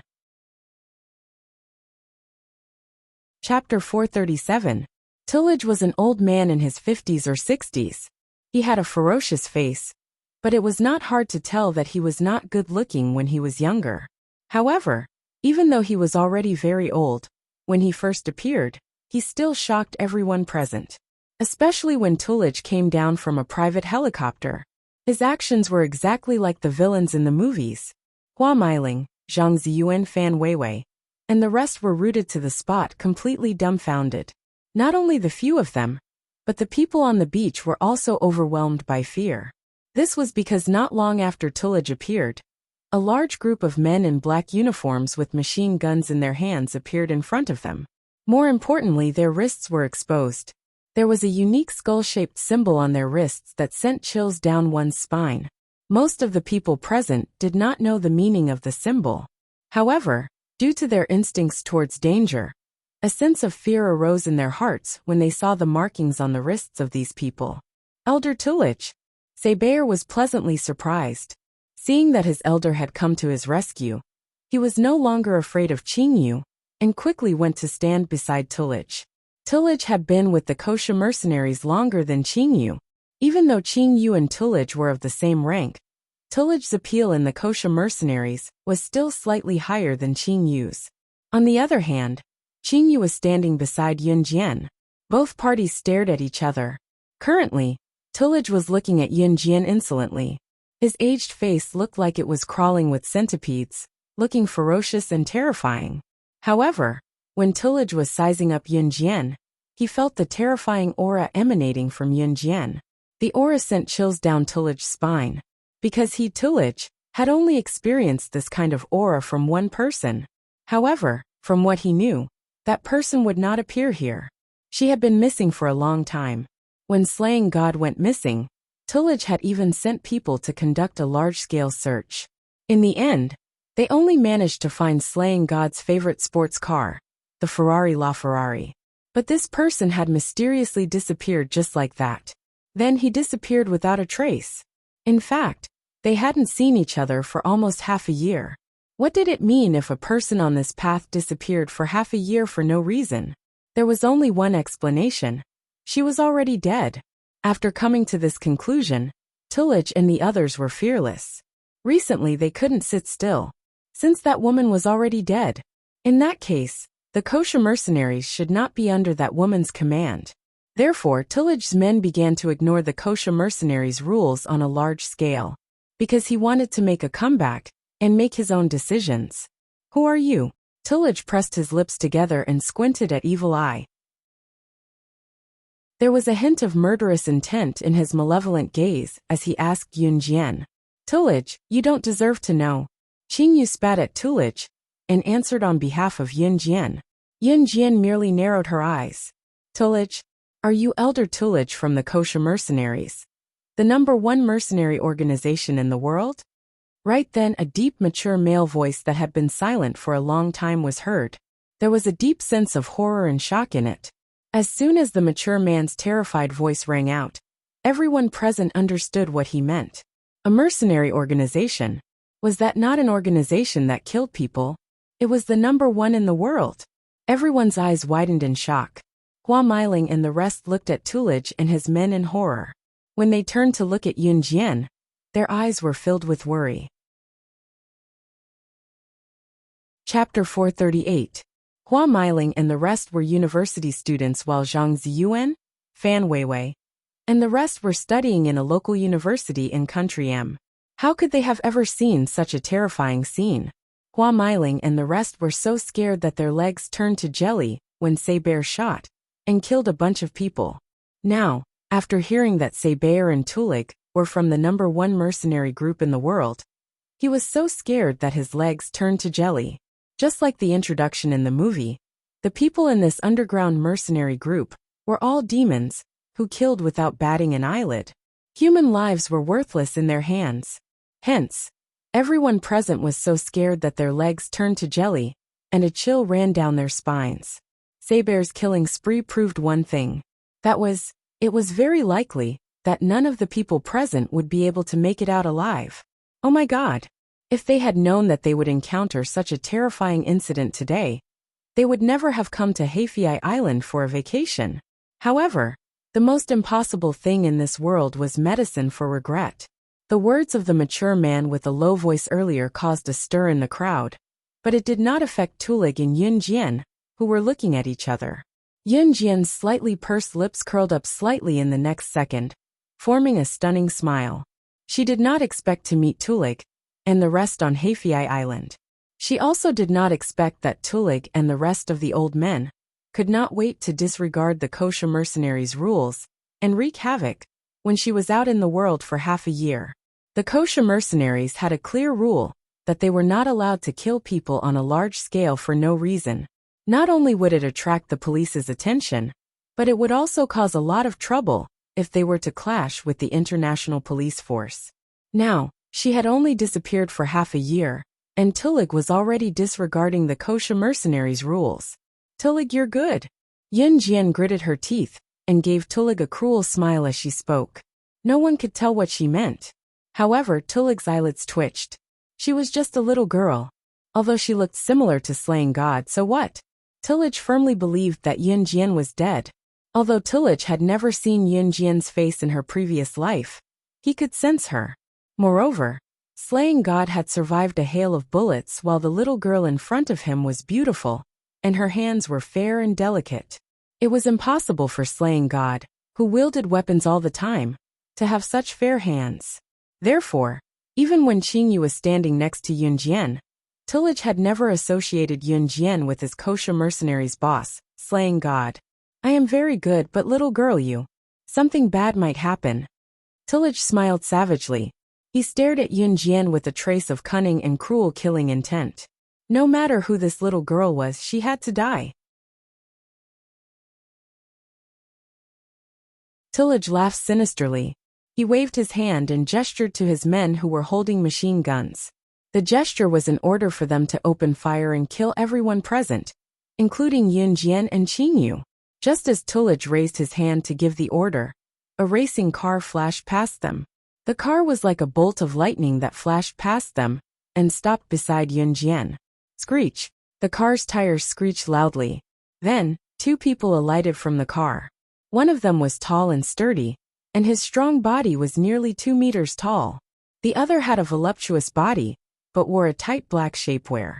The former was Tiger, Leopard, whom Yun Jian had contacted when she was reborn. The latter was Snake, Lizard, who had appeared not long ago. Chapter 439. The sudden appearance of Snake, Lizard and Tiger. Leopard startled everyone once more. She did not know who they were, but it was clear that Snake, Lizard and Tiger, Leopard, who had just entered the race, were not ordinary people, judging from how they drove past the crowd at lightning speed to get to Yun Jian. It was especially so when they saw Snake, Lizard and Tiger, Leopard going up to Yun Jian respectfully and calling her sister Jian. Hua Meiling and the others were dumbfounded when they saw the scene. Zhang Ziyuan in particular had been interested in Yun Jian. Until now, the shock that Yun Jian had given him was no small amount. But she was clearly a traveler from Country Z with Hua Meiling. How did she know those people? Zhang Ziyuan and the others were deep in thought with a frown. Tisk, when Tulich saw snake, lizard and tiger, leopard walking toward Yun Jian, and greeting Yun Jian respectively, he was slightly taken aback. Snake, lizard and tiger. Leopard's current status in kosher mercenaries was higher than his. Snake, lizard and tiger. Leopard were both in charge of kosher mercenaries. In other words, the authority of kosher mercenaries was tightly held in their hands. In spite of it, other than their status being higher than Tulich's, Tulich did not give snake, lizard and tiger, leopard any face. The kosher mercenaries were divided into two factions in a hostile manner. One faction was snake, lizard and others who were on Yun Jian's side. The other faction was Tulich, and a bunch of old men who were dissatisfied with Yun Jian and had once followed kosher mercenaries' previous boss. Of course, other than Tulich, there were plenty of old men who had once followed kosher mercenaries' previous boss. Of course, even when snake, lizard and tiger, leopard greeted Yun Jian respectfully, Tulich did not associate Yun Jian with the terrifying woman, slaying god. After all, no matter how much a person's appearance changed, it was impossible to change the calluses on their hands as well. The young lady in front of him was sizing up Tulich's hands. Her delicate and smooth hands were not the same as slaying god's hands that were full of scars and calluses. What are you waiting for? Kill everyone. Since Tulich had decided to rebel, he would not turn back, especially at this critical juncture. He was prepared to fight snake, lizard and tiger, leopard to death. If slaying god were here today, Tulich would probably be terror-stricken. No one knew better than Tuligay how terrifying the woman named Slaying God was. Even when Slaying God took away Gusha mercenaries, Tulich did not even dare to make a sound. Unfortunately, there were only snake, lizard and tiger, leopard now. Slaying God. Therefore, Tulich wanted to take advantage of this opportunity to rebel. He even wanted to claim the entire Gusha mercenaries as his own. Tulich's words made everyone present turn pale with fright and panic. The men around them were armed with machine guns. They could kill them instantly with a sweep of their weapons. At this moment, everyone felt the despair of impending death. Tulich, open your eyes wide and see who I am. How dare you act so insolently in front of me? Have you forgotten how kosher mercenaries fell into my hands back then? Just as everyone thought that they were going to die in despair, a brash and arrogant female voice rang. Following the gaze, they saw Yun Jian pulling out a butterfly knife and playing with it in her palm as she spoke to Tulich arrogantly. Watching Yun Jian play with the butterfly knife, Tulich's pupils contracted. The way she played with the knife was a perfect match for the terrifying woman in his mind. Chapter 440. Yun Jian's words not only shocked Tulich, but everyone present could not help but inhale sharply. The kosher mercenaries was a mercenary organization. Yun Jian's words were as clear as day. Yun Jian, who claimed to be the kosher mercenaries, had fallen into their hands from Tulich and the rest. Was she not the boss of the kosher mercenaries? The boss of the kosher mercenaries, slaying God? The group of people present was completely terrified and stunned. If 99% of the people present did not know Tulich, then who did not know the king of the Secret Service, slaying God? Speaking of slaying God, most of the people present knew her. Slaying God. She had once swept the world's newspapers and was even listed as the world's strongest female Secret Service agent. She was also the world's most dangerous person, an international 3S wanted criminal. There was once a reporter who jokingly introduced her in the newspapers. You're not far from death if you meet this person. This topic had been a hot topic for a period of time, so much so that some people still remembered it. However, no one would have thought that the legendary king of the Secret Service, slaying God, the #1 Secret Service agent, the boss of the kosher mercenaries, was actually this young girl in front of them. This was too unbelievable. Everyone's fear did not affect Yun Jian at all. Yun Jian's eyes were fixed on Tulich. Her fingers that were swinging the butterfly knife paused. No one knew why Tulich was so afraid of her. Of course, Tulich and the other old men were excluded.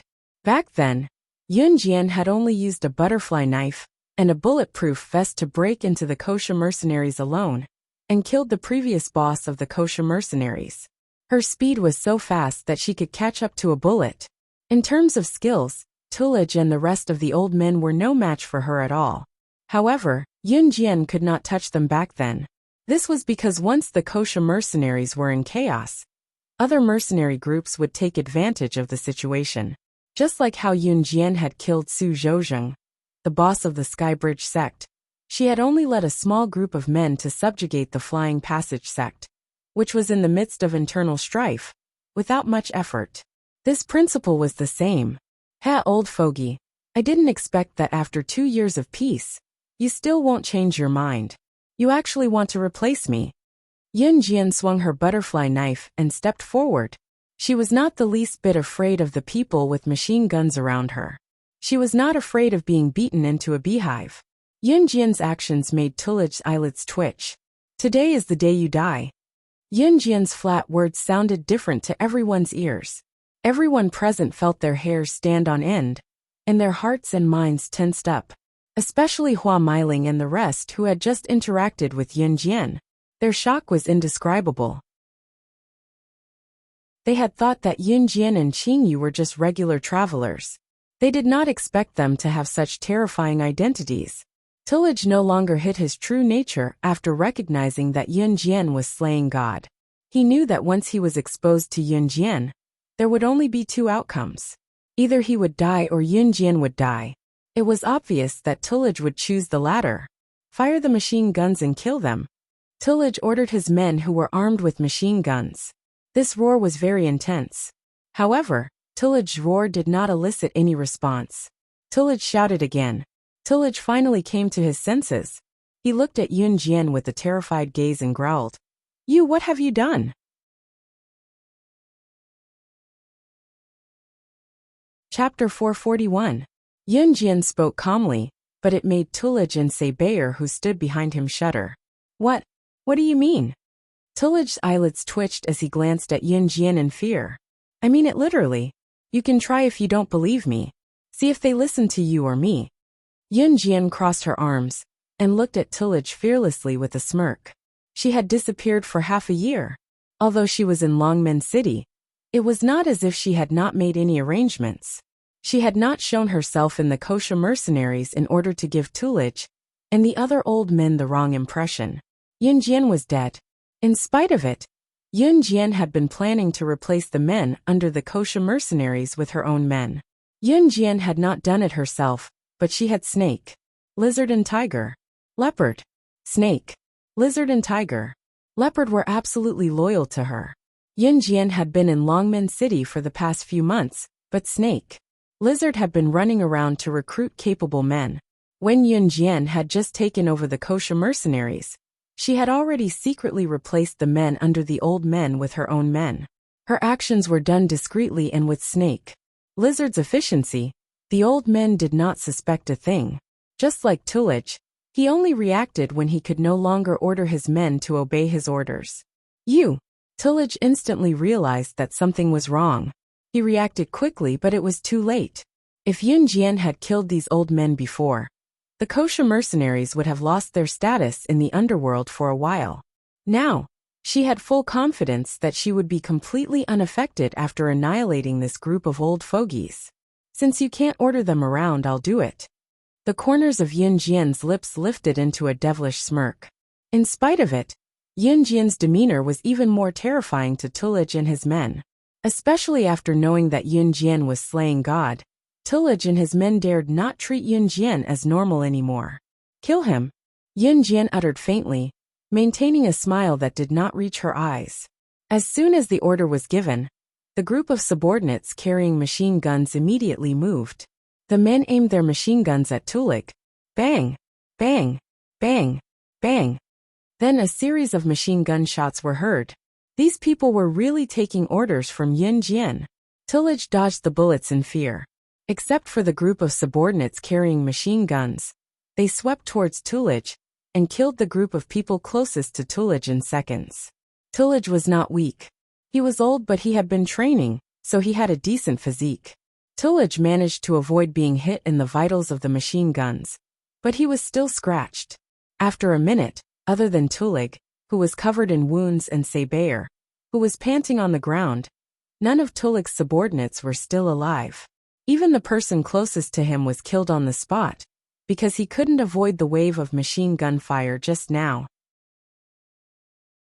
A minute later, Yunjian gestured for them to stop. Tulich and Sebaer were not weak.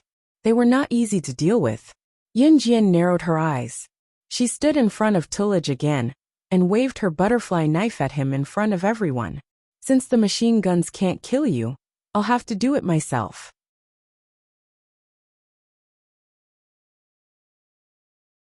Chapter 442.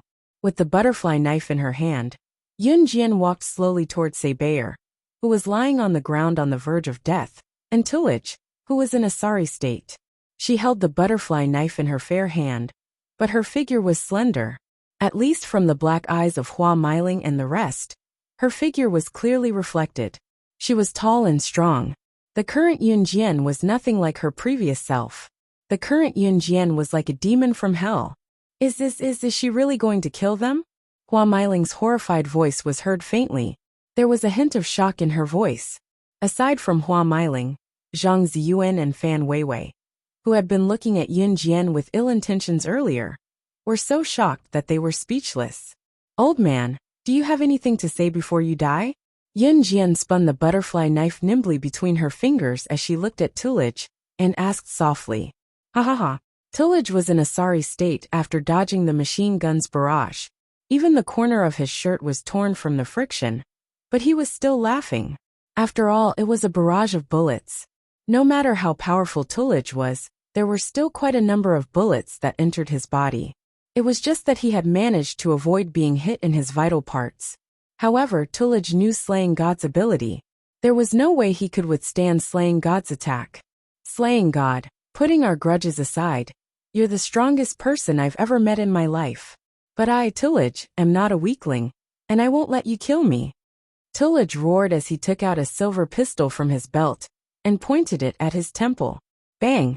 He ended his life. Tulich's eyes widened as he stared at Tulich. Tulich's eyes widened as he stared at Tulich. Ah! Someone in the crowd screamed when they saw that. Yunjian was even more beautiful under the sunlight. However, she was unfazed by Tulich's death. It was as if an insignificant person had died in front of her. At that moment, it was as if she had returned to her past life when she regarded human lives as worthless. She pursed her red lips slightly and said softly to Snake, Lizard and the other two behind her, kill Sebaer and follow me back to the organization. Looking at Yunjian, who was surrounded by the crowd, Hua Meiling and the rest felt the distance between them and Yunjian for the first time. Zhang Ziyuan could no longer use the word shocked to describe his fear.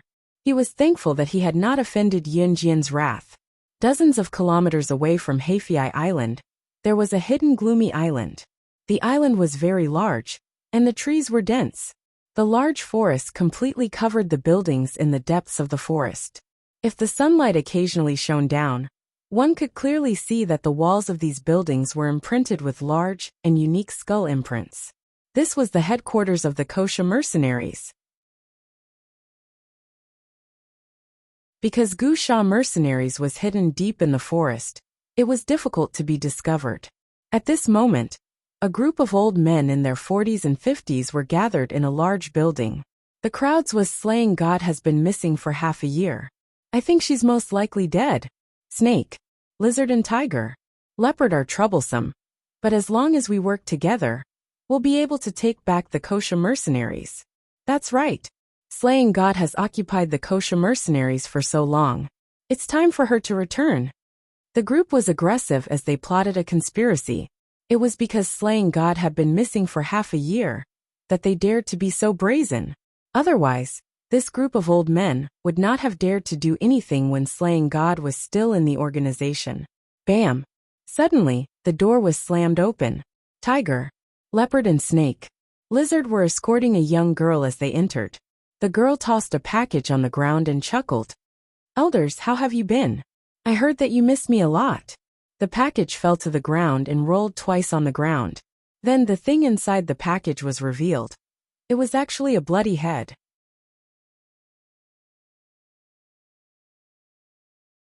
Chapter 443. The Kosha mercenaries' boss, Slaying God, had never looked like her in her previous life.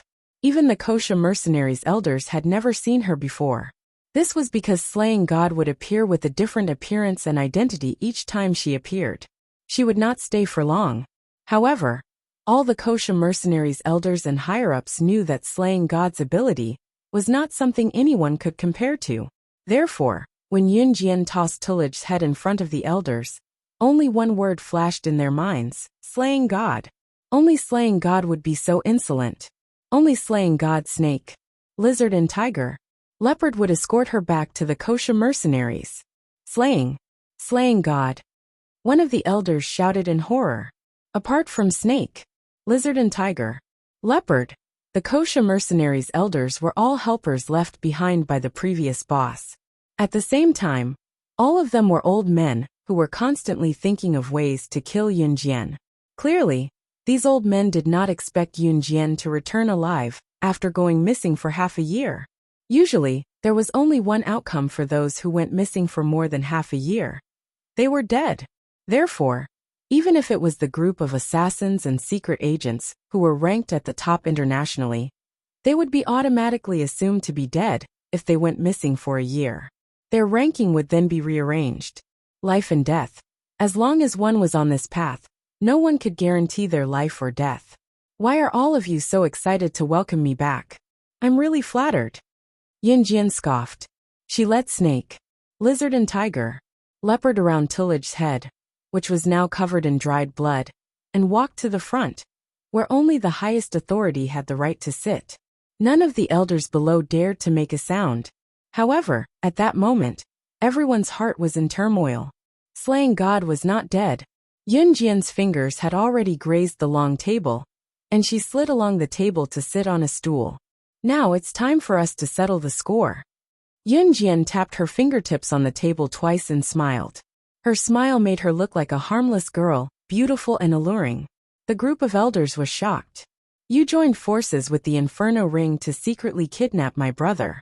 This is a generous gift you gave me half a year ago. Yun Jian's eyes suddenly turned sharp. As she spoke, she slammed the table and stood up. Her sharp eyes swept across the room.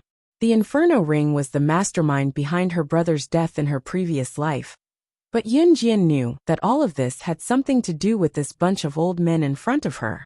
Now that her brother had been reborn with her, this was Yun Jian's fortune. However, she, Yun Jian, was going to take back the torture her brother had suffered from this group of people, bit by bit. So now, do any elders have any last words?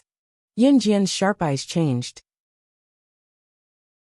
She lowered her eyes and looked at the elders, as if she was looking at a group of dead people. Yun Jian was prepared to spill the beans upon her return this time. The pupils of the elders constricted. Finally, an old man who was about 60 years old stood out. This elder's name was Bubba. Seeing that Yun Jian had shed all pretense of cordiality, Bubba did not bother pretending.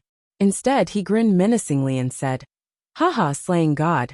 We don't mind telling you that we've joined forces with various assassin organizations. We must have surrounded this place by now. Last words? We'll pass on our last words to you today." Since he had decided to spill the beans, Bubba took out a rescue device from his pocket and pressed the button.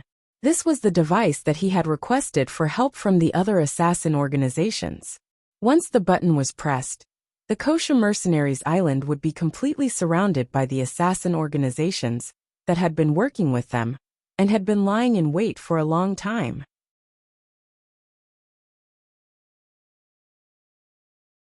Chapter 444. Yun Jian's long eyelashes fluttered as she watched Bubba press the rescue button. She curled her lips into a smile. "Oh, that's it?" Yun Jian raised her brow and asked with a smile. Her tone was brisk and carefree. She did not sound panicked at all when she was in a disadvantageous position. Bubba frowned slightly as well, grumbling to himself. She was just bluffing. He had already formed an alliance with various assassin organizations and mercenary organizations. Even the internationally renowned assassin organization, and Hun Group, had agreed to work with him. He would like to see how Slaying God was going to survive this time. Today he, Bubba, would lead everyone to break her legend. Ha, what's slaying God? She was going to be destroyed by them in the end. So what if slaying God was powerful? Without any support, could it be that she could defy the heavens and fight against all of them by herself? I'll wait and see. Yun Jian sat back on the chair calmly. She looked at the group of old men unhurriedly. Suddenly, a glint flashed in her eyes. A murderous aura emerged.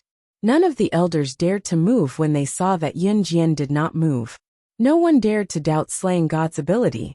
Among the group of elders before her, which one of them was not an internationally renowned figure? If an outsider were to witness this scene, the group of internationally renowned figures would be on high alert as they watched the girl sitting on the bench at ease. How shocking would that be? However, those in the know would not feel that way, because the girl sitting on the bench was slaying God. Thud, thud, thud. Then loud footsteps came from outside the door. Bubba was overjoyed when he saw Yun Jian. His rescue was here. The elders were overjoyed. At the same time, they glared fiercely at Yun Jian. They looked as if they wanted to swallow Yun Jian alive. Bam! The door that had been closed earlier was slammed open again. After that, the people who entered through the door were the leaders of the various assassin organizations. Bubba and the others turned around excitedly and happened to see a group of people entering through the door. This group of people who came in were all the leaders of the major assassin organizations. Bubba proudly walked over and expressed his goodwill to the leaders of the assassin organizations. Then, he turned around and led the group of elders to look at Yun Jian. His eyes emitted a vicious aura. Slaying God, come down if you know what's good for you. Otherwise, cough cough, don't blame us for being impolite. Bubba furrowed his brows as he looked at Yun Jian. With the support of these major assassin organizations behind them, Bubba and the other old fellows instantly became arrogant. Heh! Yun Jian pursed her lips and sneered. Behind him, snake, lizard and tiger, leopard remained motionless.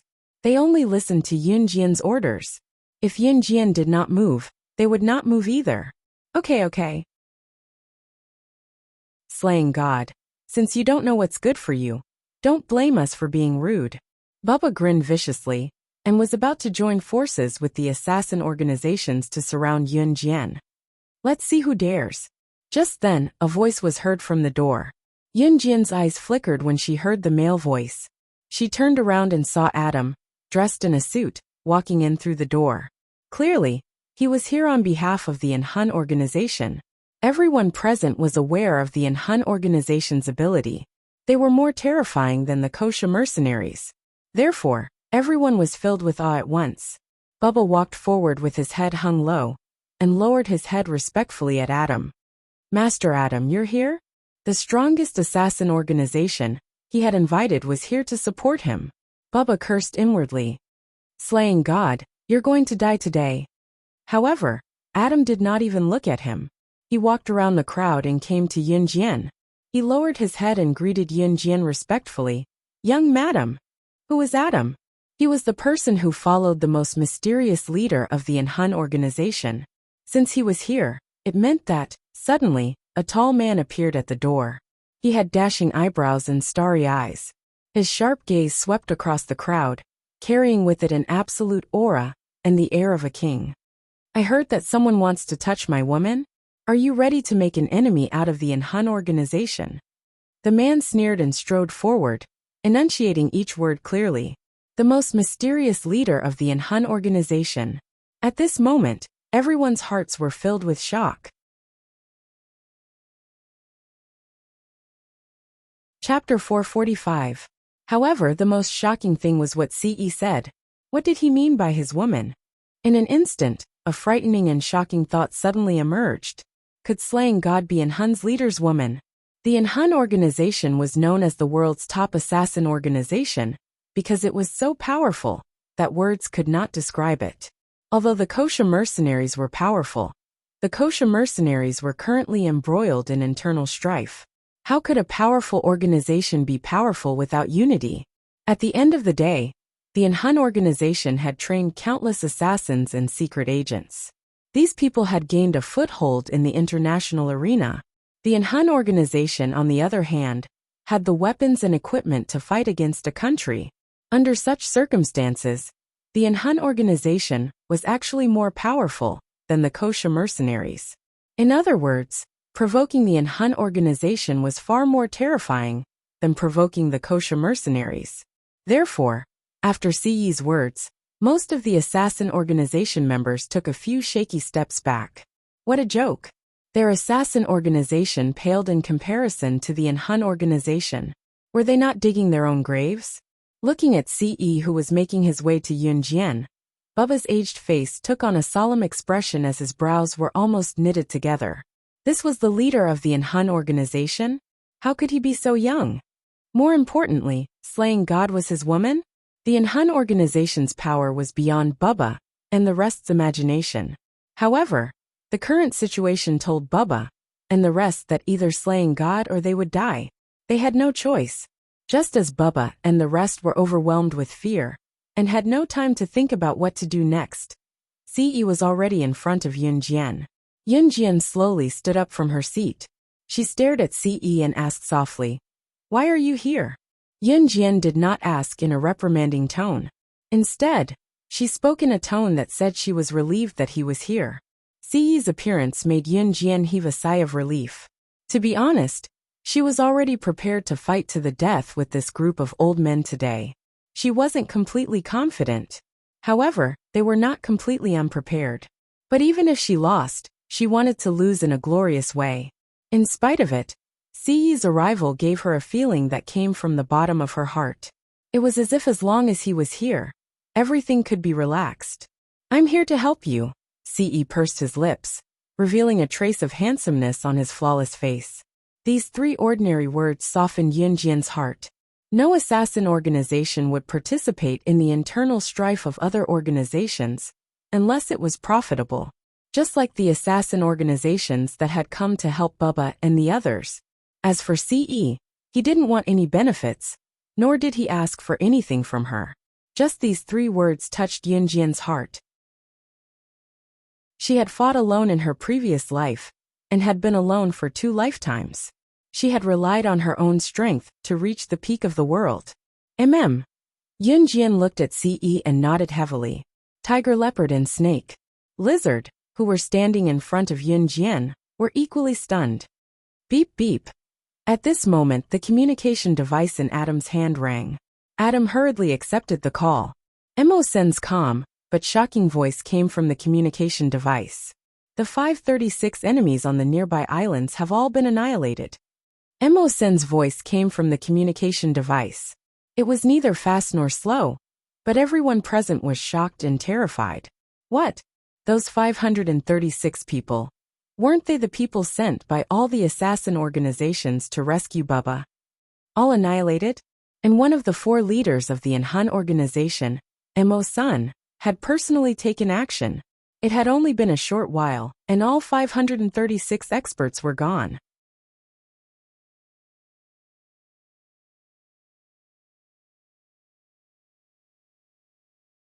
Chapter 446. The leaders of the various assassin organizations whom Bubba had invited to assist him stood rooted to the ground in fear. Dead. In order to help Bubba fight slaying God, these assassin organizations had selected the most powerful people in their organizations. However, they were now informed that the most powerful people in their assassin organizations were all dead. How long had it been? Fighting in Hun organization? This was the outcome. The assassin organization's representatives were horrified and regretful, but no one dared to say anything with CE around. Their organization's strongest experts had been killed, which meant that their assassin organization would be completely paralyzed for a few years. So many powerful people had died. Each of these 536 people had been trained by the organization at a cost of tens of thousands of gold coins. That's 536 people. This was definitely a huge loss. Now, other than regretting that they had agreed to help Bubba and the rest deal with slaying God, the assassin organizations hated Bubba as well. If not for Bubba's invitation, they would not have suffered such a loss. After hearing the news, Bubba and the rest of the old men were completely devastated. An Hun organization had not made a move yet, but it was shocking when they did. Initially, Bubba had thought that he had gotten an Hun organization to help him take down the kosher mercenaries. However, CE's appearance and Adam's words through the communication device had completely driven him into despair. They had lost. They had completely lost. They had lost before the battle even started. Forget about Yun Jian, who had Han organization's help. Even without Han's help, Bubba and the rest understood that they might not be able to defeat Yun Jian, even if they joined forces with the assassin organizations. She was slaying God after all. Yun Jian's lips parted in a smile when she saw the despair on Bubba and the others' faces. Even though she had not won with her own strength, at least Bubba and the rest had betrayed her in her previous life and helped Inferno Ring kidnap her younger brother. She could finally avenge them. Looking at how happy Yun Jian was with her lips pressed together, CE wore a handsome smile as well. As long as she was happy, even if she wanted the moon in the sky, he would think of a way to get it. Emo-san, who had spoken through the communicator, quickly led a group of people from Han, who were covered in black gauze and rushed in. He walked straight to CE and nodded. "Young master, the annihilation is complete." "Yes." CE nodded lightly. He was standing in front of Yun Jian, and his hand was already on her slender waist. Pausing for a moment, his sharp eyes suddenly sharpened like a hawk's. "Kill everyone here." By everyone, he was referring to Bubba and the others, including the people from the assassin organization. The reason was simple. Since they knew that he was the leader of Han, they had to die. "Yes." Emo-san nodded, and then extended his hand to instruct the group of men who were covered in black gauze. "We were wrong. We promise that we will not find trouble with the kosher mercenaries in the future." The people in charge of the assassin organization were scared silly, and all of them howled. "Ha! Since you know my identity as the young master, you have to die." Adam chuckled, and was the first to rush forward. In an instant, the scene was filled with blood and flesh. Yun Jian naturally knew why CE did this. The fewer people who knew that he was the leader of Han, the better. He would kill anyone who knew about this. Yun Jian pushed CE's hand away from her waist. She pointed at the stunned snake, lizard and tiger, leopard and said to CE, "They are my people. They won't tell anyone about this." Yun Jian did this to prevent CE from killing snake, lizard and tiger, leopard. CE, however, replied with a small smile, I know everything about you." Chapter 447. Yun Jian smiled with her lips pressed together when she saw CE's reaction. Her smile surprised both snake, lizard and tiger, leopard. What was even more shocking was how CE had addressed Yun Jian as my woman, without mincing words. Since when did their sister Jian get together with Han's leader? It was not a bad thing though. There was a reason why Adam and Emo-san could become Han's leaders and follow CE all the way. Of course, the two of them weren't bad at fighting, which was an extremely important reason. The old men of kosher mercenaries, including those from the assassin organization, were not easy to deal with. After all, they would not stand there stupidly and allow themselves to be slaughtered. But even so, Adam and Emo-san quickly gained the upper hand and killed all of them on the spot after a brief confrontation. After completing CE's orders, both of them came to CE and told him, "Young master, they're all dead." The ground was littered with corpses, but Yun Jian and the others did not even frown. It was the same when they took down the kosher mercenaries' previous boss, kosher mercenaries. Things like this were nothing out of the ordinary for Yun Jian and the others who were in this circle. This was how the world worked. Winners were kings and losers were bandits. Losers were bandits. The weak deserved to die. There was no reason for it. CE nodded slightly. Yun Jian turned to instruct snake, lizard and tiger, leopard that the kosher mercenaries would be reorganized. Now that Booba and the others were dead, the positions of these elders were vacant. What Yun Jian meant was that anyone who was capable should be promoted. Yun Jian left the selection of people to snake, lizard and tiger, leopard. This period of time was enough for them to be busy enough. Yun Jian would send people to take care of the corpses here. CE was currently holding Yun Jian's hand as they walked out of the forest. Both of them did not leave the forest, but came to a more tranquil place. When they arrived, CE smirked at Yun Jian. His tall figure almost covered Yun Jian's petite figure. Slaying God. Ce said faintly as he looked at Yun Jian with interest. Yun Jian looked to the side. She did not look at Ce, but her heart was racing. She did not tell Ce her identity in the beginning. He did not hold anything back, while she kept everything a secret. Do you know something? Yun Jian heaved a sigh of relief. She looked at Ce with a probing gaze. Ce suddenly leaned over to Yun Jian's face. He was taller than her, so Ce had to lower his head to touch Yun Jian's cheek. At this moment, Ce's breath was right in front of Yun Jian. He smirked and his handsome face became clearer. What do you want me to know? Ce suddenly teased. He lowered his head and probed Yun Jian's collarbone. This action caused everyone to feel incomparably bitter. Yun Jian blushed. Just when Yun Jian thought that Ce was going to say something else, he stood up abruptly and put some distance between himself and her. He paused and said, "Don't say it if you don't want to." There was a tinge of disappointment in his words. She did not come clean in the end, even if he already knew the truth. Just when Ce turned to leave, Yun Jian's resolute voice was heard. "I was reborn. It was the sandalwood box that made me who I am now."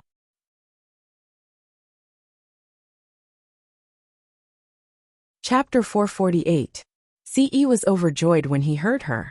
He was not surprised by Yun Jian's rebirth, nor was he shocked. "I've known about this for a long time."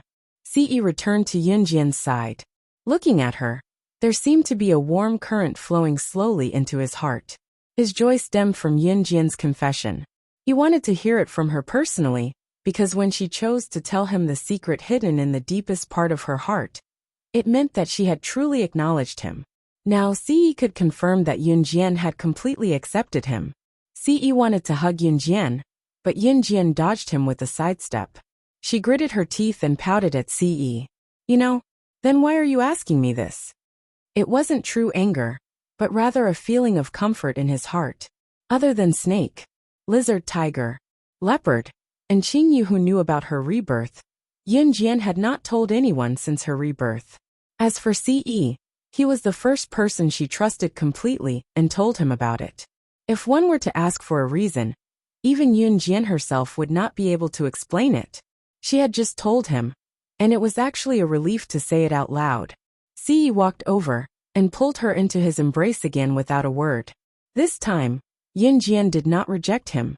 "I just want to hear you be honest with me personally," Ce said with a quirk of his handsome lips and a raised brow. Yun Jian, who was in his embrace, was speechless. Yun Jian and Ce did not delve into the topic. Now that the sandalwood box was involved, it was a more profound matter. With Gu Sha mercenaries dead, there was no one else in Kosha mercenaries who could threaten Yun Jian anymore. Snake, lizard and tiger, leopard had quickly filled in the vacant positions of Elder Booba, and the others with the candidates they had chosen earlier. This way, the Kosha mercenaries could continue operating. Yun Jian had kept a low profile when she returned this time. She did not expect to run into Saber and Tulig on Heifei Island. As for Hua Meiling and the others, they had already been taken away. Yun Jian probably wouldn't be able to see her again in this lifetime. Sometimes life was just like that. You would meet some people you got along well with on your journey, but once you said goodbye, it would be a lifetime. After dealing with the Kosha mercenaries, Yun Jian could finally relax. Now the management of the Kosha mercenaries would be handed over to Snake, Lizard and Tiger, Leopard. Yun Jian, on the other hand, brought Qingyu back to Country Z. However, on the way back, Ce, Adam, and Mo's son, the three of them were extremely eye-catching existences wherever they went. Yun Jian could only hold her forehead and sigh softly. However, she couldn't chase Ce and the others away because she didn't want them to stay with her. Yun Jian finally returned to Country Z. Under everyone's gaze, Qingyu went home to watch cartoons as soon as she returned. Yun Jian and Ce went to pick up Xiao Yunju after class. During the winter break, Xiao Yunju did not have any classes, but Xiao Yunju was eager to learn, so he went to make up for it. At the same time, Yun Jian was holding Xiao Yunju's hand as they walked out of the tutoring station. Xiao Yunju was still holding Yun Jian's hand earlier, but when he saw Ce standing beside the Lamborghini waiting for him, He ran over to Ce with his short legs. Extending his hand, Xiao Yunju said without hesitation, "Brother Ce, you're back? You promised me that you would bring back delicious food for me."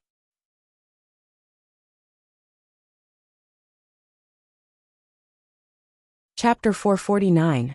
After finishing his favorite KFC, Xiao Yunju was satisfied. Rubbing his full tummy, he excitedly pulled Ce with one hand and Yunjian with the other as they walked out of the KFC. Xiao Yunju held Yunjian and Ce's hands respectively as he bounced around, looking extremely excited. Xiao Yunju had been eating well these days, and his skinny body was starting to grow. At least, Xiao Yunju's cheeks were now round, and his petite frame had grown taller as well, almost reaching Yunjian's chest height now. "Xiaozhu, your Ce Gij said he's bringing you to buy new clothes. You can buy as many as you want. It's almost Chinese New Year. Our Xiaozhu has to dress up beautifully." Yunjian squatted down and pinched Xiao Yunju's cheeks lightly. She pressed her lips together, a beautiful smile playing on her beautiful face. As they spoke, Yunjian could not help teasing Ce. Ce, who stood aside, did not utter a word. When did he say that? "Yay, new clothes. Xiaozhu wants to buy new clothes." Xiao Yunju grabbed Yunjian and Ce's hands excitedly and jumped up and down. Ce felt inexplicably refreshed when he saw how happy Xiao Yunju was, and how Yunjian was smiling sincerely as well. Looking at the black watch on his wrist, Ce's lips curled into a smirk as he said frivolously, "Let's go." It was only then that the three of them made their way to Longmen City's shopping mall. The clothes that Xiao Yunju was wearing should be bought at the children's store. When Yunjian and Ce walked out of the store with a big bag of Xiao Yunju's clothes, they bumped into Chu Ning at the entrance. Longmen City was only so big, and Yunjian had not been to the military training camp recently, as the Chinese New Year was approaching. It was not surprising that they bumped into Chu Ning here. Chu Ning was currently holding onto a middle-aged woman, who was rather plump and well-proportioned. The moment she saw Yunjian, Chu Ning ran over with the middle-aged woman. "Yunjian, I didn't expect to see you here." Chu Ning had just spoken when she was suddenly captivated by Xiao Yunju's exquisite face. "Little brother, it's you." Chu Ning squatted down and pinched Xiao Yunju's cheeks like Yunjian did before she exclaimed. Chu Ning had met both Ce and Xiao Yunju before.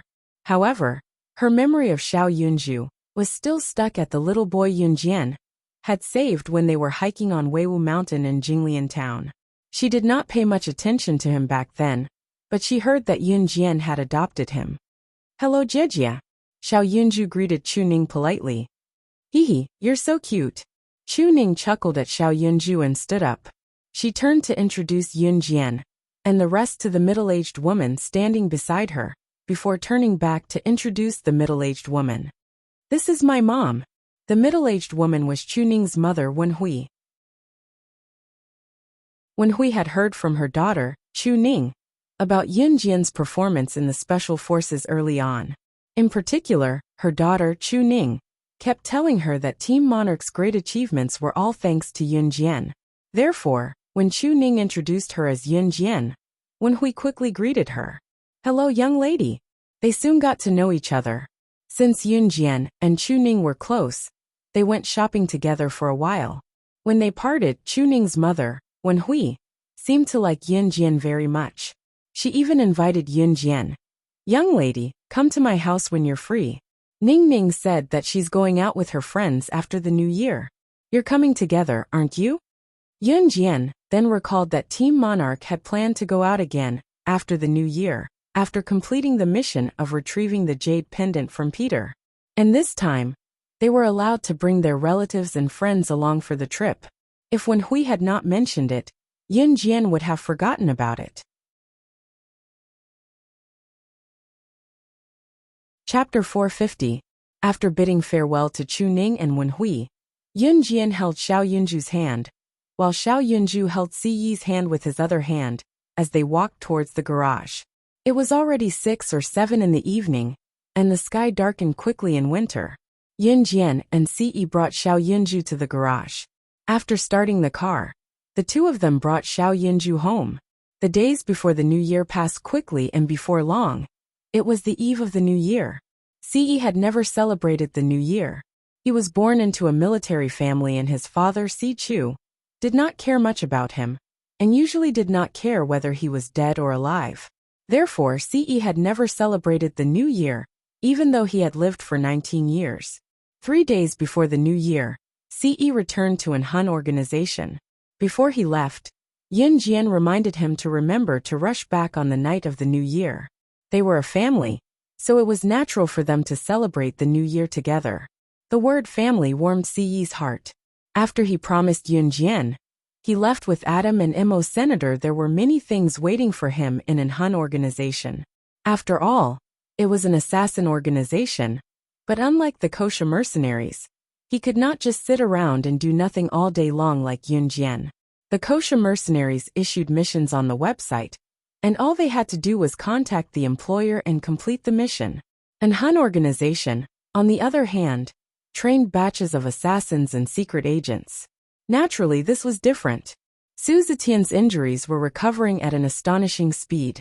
He could now return to Falcon Hall to handle some matters that required him to think and not do with his hands with the help of his wife, Lin Wanru. On the night of the Spring Festival, everyone went back to their homes and gathered in one place. Qin Yiru planned to bring Yun Jian, Yunyi and Xiao Yunju back to her parents' home in town for the New Year. After all, she was a native of Xinjiang town. Of course, they had to go home on New Year's Eve. At 4 o'clock in the afternoon, Yun Jian packed her things and prepared to return to the countryside with Qin Yiru. She held Xiao Yunju's hand and waited at home for a long time, but Ce did not return. In the end, she left a note in Ce's room and followed Qin Yiru on the bus back to Xinjiang town. Grandma Zhang Meihua's attitude towards Qin Yiru and Yun Jian had been much more restrained since the last time they met, especially when she heard from Qin Fangfang's family that Yun Jian was the director of new crews. When she first heard this, Zhang Meihua was dumbfounded on the spot. She had never imagined that her most insignificant granddaughter would become the director of new crews, a company that had stirred up a storm in the country. Zhang Meihua had been bragging about this for a long time. She had even bragged about it in front of her distant relatives. However, Zhang Meihua did not tell them that Yun Jian was the director of new crews because her fourth child, Qin Fangfang, had told her that Yun Jian did not like people spreading the news. Zhang Meihua loved to suck up to Yun Jian now. She was still waiting for Yun Jian to take care of her when she was old. The news of Yun Jian starting a company had already spread in Xinjiang town. Qin Yiru naturally knew about it too. When she first found out, she had asked Yun Jian about it. Yun Jian had said that she knew Mayor Gu and gave him a good proposal to invest in the company. Qin Yiru believed this lie without a doubt and did not ask further. Actually, if Qin Yiru had asked further, Yun Jian might have spilled the beans. When Qin Yiru brought Yun Jian, Yunyi and Xiao Yunju back to Xinjiang town, Zhang Meihua's family had already prepared a banquet. Everyone in the town would treat their distant relatives and neighbors to a meal before the New Year. Seeing that Qin Yiru had brought Yun Jian and the rest home, someone immediately spoke to Yun Jian, but the words were directed at Zhang Meihua. Meihua, is she your granddaughter Yun Jian? She's starting a company at such a young age? Huh, that's amazing. This person spoke eloquently, but judging from his tone, he had no intention of praising Yun Jian.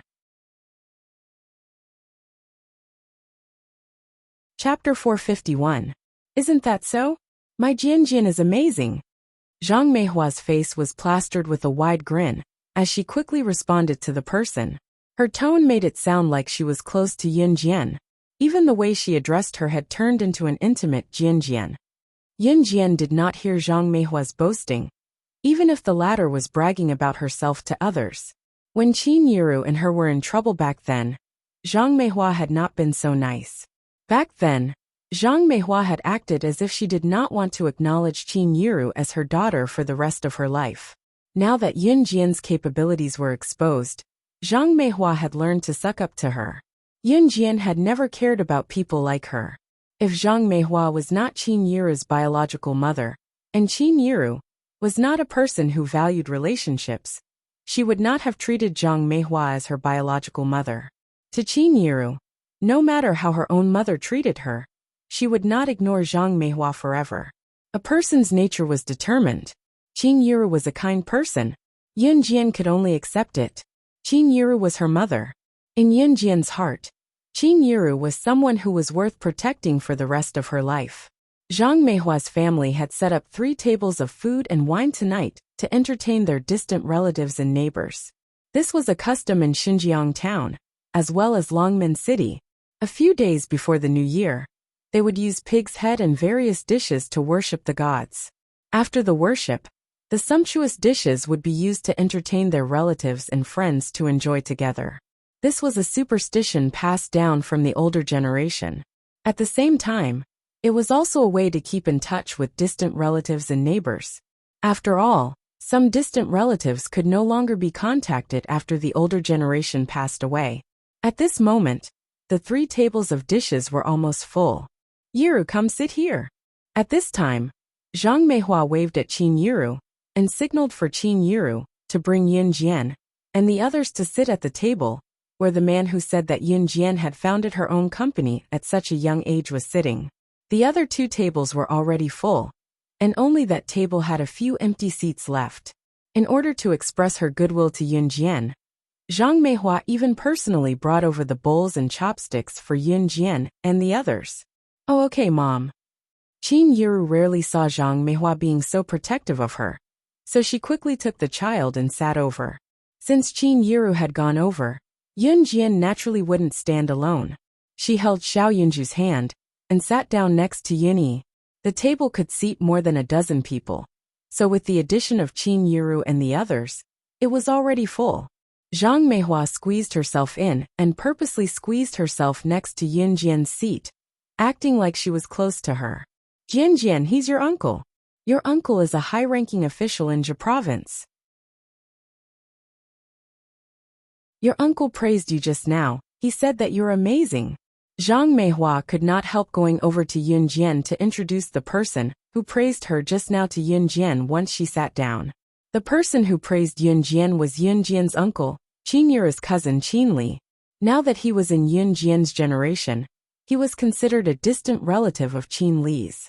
Anyone with a discerning eye could tell what Zhang Meihua had said just now. She was sucking up to Yun Jian, but had pointed out a point in a roundabout way. Qin Li was a high-ranking official in Jia province. It was already a compliment for someone like him to say that Yun Jian was amazing.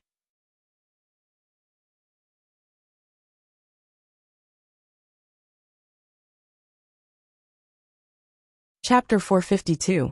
In fact, Qin Li did look down on Yun Jian. It could even be said that Qin Li looked down on Zhang Meihua's family. Qin Li's father and Zhang Meihua were siblings, so Zhang Meihua's generation had plenty of siblings as well. When it was Yun Jian's generation, these people were no longer as close as they used to be. They were considered distant relatives now, but it was hard to say if they could maintain their relationship in the future. Qin Li, on the other hand, was always boasting about his status as a high-ranking official, especially during the reunion dinner during Chinese New Year, or when relatives gathered like today. It was a time to show off one's status. It was one thing for everyone to sit down and have dinner together. Of course, it was more important to talk about what one had done this year, or how much one's income was. Comparisons were unavoidable, especially those who had a higher income. They would think that they were superior, while those who had a lower income and did not have a high status in society would feel inferior in comparison. Qin Li was the type of person who wanted to show off his status and high income in front of his distant relatives. As for why he looked down on Zhang Meihua's family, it was because in Qin Li's impression of his father's younger sister, Zhang Meihua's generation, there had never been a capable person, unlike his own line of descent. Which one of them did not have excellent grades, get into a good high school or university, and finally get a decent job? In fact, other than Yun Jian, Zhang Meihua and the rest did not seem to notice Qin Li's disdain for Zhang Meihua's family at all, and fawned over Qin Li even more. Yun Jian, on the other hand, ignored Zhang Meihua's words. Zhang Meihua's intention was clear. She wanted her to fawn over Qin Li and suck up to him as well. By doing so, it was like Zhang Meihua was introducing Yun Jian to an important figure like Qin Li. With this, Zhang Meihua thought that Yun Jian would owe her a favor. However, she did not expect Yun Jian to not give her any face. Jian Jian, your uncle is praising you. Aren't you going to say something? Zhang Meihua urged when she saw that Yun Jian did not give her face. As she spoke, Zhang Meihua even winked at Qin Yiru, as if she wanted Qin Yiru to tell Yun Jian to be obedient. However, Qin Yiru did not notice Zhang Meihua's frown. Qin Yiru thought that Zhang Meihua's eyes were hurting. She asked Zhang Meihua in confusion and worry, "Mom, what's wrong with you? Are your eyes hurting?" "It's fine." When Zhang Meihua heard what Qin Yiru said, she was so angry that her breathing quickened. She shouted at Qin Yiru angrily. In such a situation, Zhang Meihua couldn't speak carelessly. However, just when Zhang Meihua thought that Yun Jian wouldn't say a word, Zhang Meihua suddenly stopped talking. Yun Jian's lips curled up slightly as she looked at Qin Li, who was sitting opposite her. Their gazes met, but she was not inferior to him at all. "Thank you for the compliment," Yun Jian replied with a press of her lips. If Qin Li's compliment of Yun Jian just now was extremely hypocritical, then Yun Jian's rebuttal was as distant as it could be. Even Qin Li, who was sitting opposite of Yun Jian, could not help taking a few more glances at Yun Jian when they heard what she said. In spite of it, she was only slightly capable. It was already impressive enough for someone her age to be able to start a small company.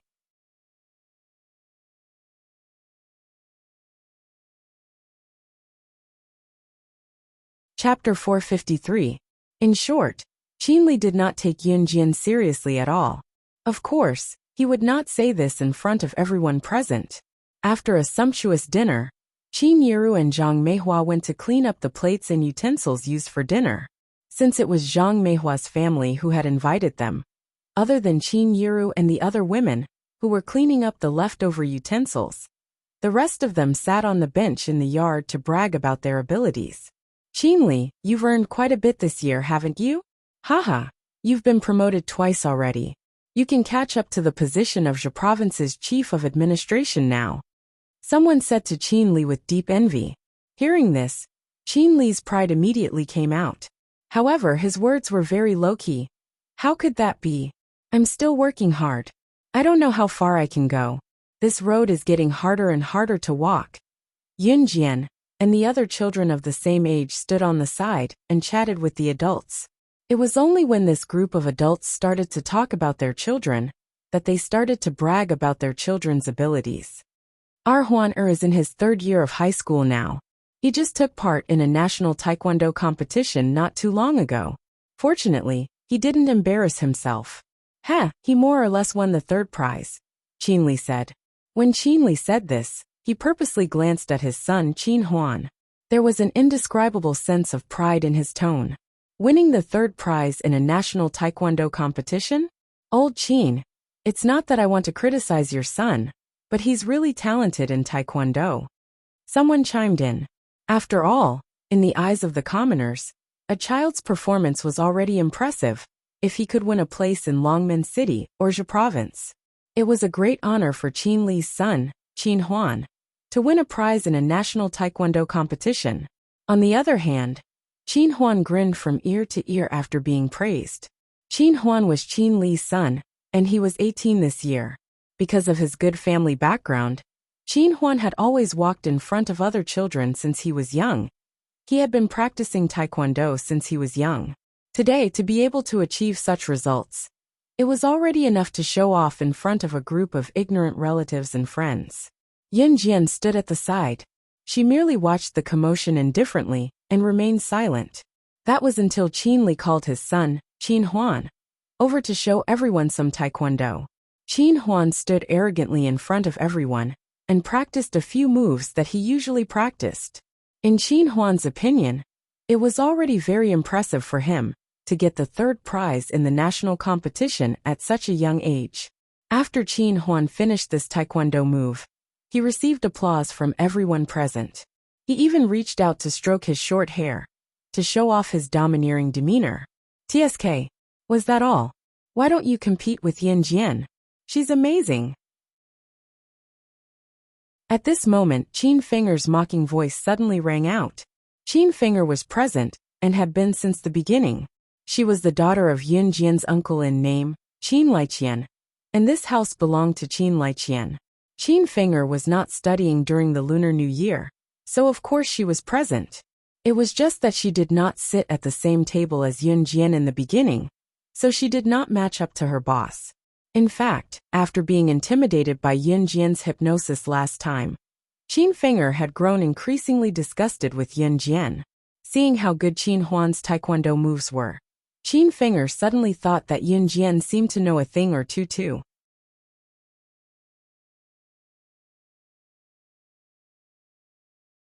Chapter 454. Qin Huan was someone who had won the third prize in the National Youth Taekwondo competition. Just based on this, Yun Jian couldn't compare to him. That was why Qin Finger suddenly thought of letting Yun Jian go up and fight with Qin Huan. Moreover, she purposely praised Yun Jian and made Qin Huan think that Yun Jian also practiced taekwondo. Qin Huan was competitive. Qin Finger's motive was to let Qin Huan think that Yun Jian had some ability and stimulate his inner competitive spirit to fight with Yun Jian.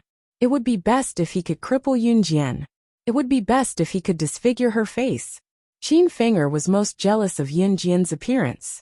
As expected, the moment Qin Finger said that Yun Jian was amazing, Qin Huan immediately sized up Yun Jian.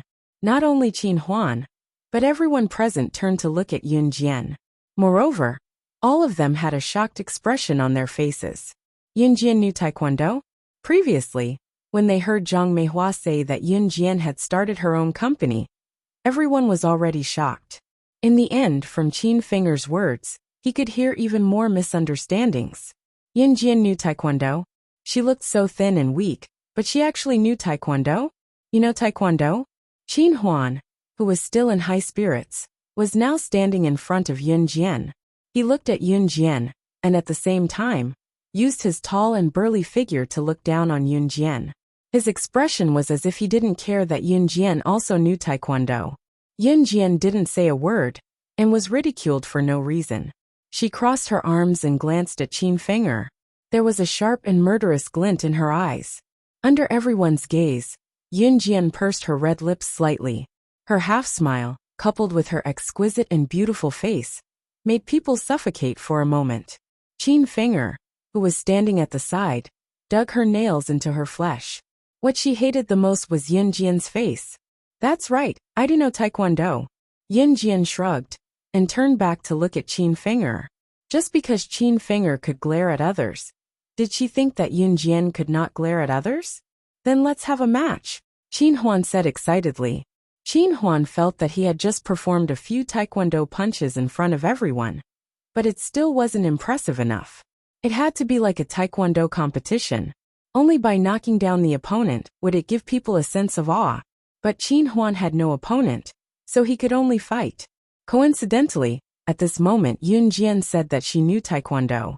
Hence, Qin Huan immediately came over to request a match. After saying that, Qin Huan felt that he was being rude again. He confidently added to Yun Jian, "Don't worry, I won't hurt you." This sentence proved that Qin Huan completely believed that he would definitely win if he competed with Yun Jian in taekwondo. Come. Upon hearing Qin Huan's words, Yun Jian, who originally didn't want to fight, spoke up. Then, she paused and tilted her head to look at Qin Huan under everyone's gaze. She said in disdain, "I'll say the ugly words first. I won't go easy on you." These words were considered a rebuttal to Qin Huan's arrogant words that said that he would definitely win. But after Qin Huan heard it, he was a little angry. He was the third prize winner of the National Youth Taekwondo competition. But today, he was actually looked down on by a skinny girl. Hence, after Yun Jian said those words, Qin Huan reached out and punched. He rushed towards Yun Jian as fast as he could and muttered, "Then I won't hold back." Qin Huan struck a few standard taekwondo moves. Just as he was about to raise his hand to suppress Yun Jian's arm, suddenly, a pair of hands that were as agile as a snake stretched out simply. Yun Jian held Xiao Yunju's hand and didn't move. One of her hands went around Qin Huan like a snake's body and went straight to his abdomen. Just as he thought that Yun Jian was going to punch him, Yun Jian suddenly kicked him horizontally. Bam!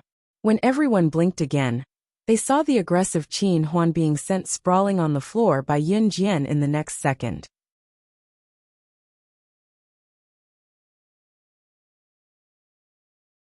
Chapter 455. After Yun Jian said this, she glared at Qin Huan, who was lying on the ground. She held Xiao Yunju's hand and walked over to Yun Yi's side. Yun Jian didn't use any strength in this move. It wasn't that she looked down on Qin Huan, but if his fancy, complicated and impractical moves were to be used internationally, he would be beaten unconscious countless times. Qin Huan, who was knocked to the ground by Yun Jian, stood up with widened eyes in shock. He stared at Yun Jian in utter shock, as if he could not believe what had just happened. He didn't even know when she made her move. He was already lying on the ground. In contrast to Qin Huan's shock, Qin Li, who was proud of his son and bragging in front of his relatives and friends, was also stunned. All the relatives and friends present were dumbfounded. Everyone sucked in a deep breath, especially those who felt that Yun Jian had founded a company at such a young age, and looked down on Yun Jian because of Zhang Meihua's bragging. At this moment, they couldn't help but size up Yun Jian. Everyone knew that Qin Huan was the third prize winner of the National Youth Taekwondo competition. To be able to win a prize at the National Taekwondo competition was an amazing thing. But just now, a young lady subdued him in one move. That wasn't all. Yun Jian even directly pointed out that Qin Huan's moves were fancy, and that he wasn't even worthy of being her opponent. What an arrogant and powerful young lady. As for the instigator Qin Finger, who was standing at the side, her eyes were about to pop out. How was that possible? How could Yun Jian defeat Qin Huan? Wait! At this moment, Qin Huan suddenly ran over to stop Yun Jian when he saw that she was about to stand to the side with Xiao Yunju. What? Yun Jian raised her brows and smiled. She didn't let go of Xiao Yunju's hand. Xiao Yunju also blinked his black eyes and sized up Qin Huan. He looked left and right at Qin Huan and shook his little head. This person was so ugly that he couldn't even be compared to his brother Ce.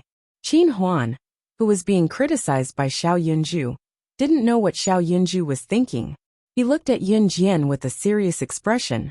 Qin Huan gritted his teeth and said, "How can you defeat me? I wasn't ready just now. I want to compete with you again." When Qin Huan said this, there was a sense of confidence that came from nowhere. Yun Jian's words just now had completely touched his pride as a man. Qin Huan felt that his manly pride had been severely insulted. Therefore, he wanted Yun Jian to compete with him again. "And what you used just now wasn't a taekwondo move. I want to compete with you in taekwondo, not other unorthodox ways." In order to win, Qin Huan continued, "Do you dare to compete with me?" Just now, Yun Jian defeated him in one move. This made Qin Huan feel that he had lost face in front of all his relatives. Therefore, Qin Huan was trying to make up for his embarrassment just now. Moreover, he was trying to convey to the surrounding people that he lost just now because Yun Jian didn't use taekwondo to fight with him. Although this reason was ridiculous, the surrounding relatives immediately helped Qin Huan. After all, most of the people present thought that boys had a better future than girls. No matter how powerful Yun Jian was, she was just a girl. His future achievements would always be limited.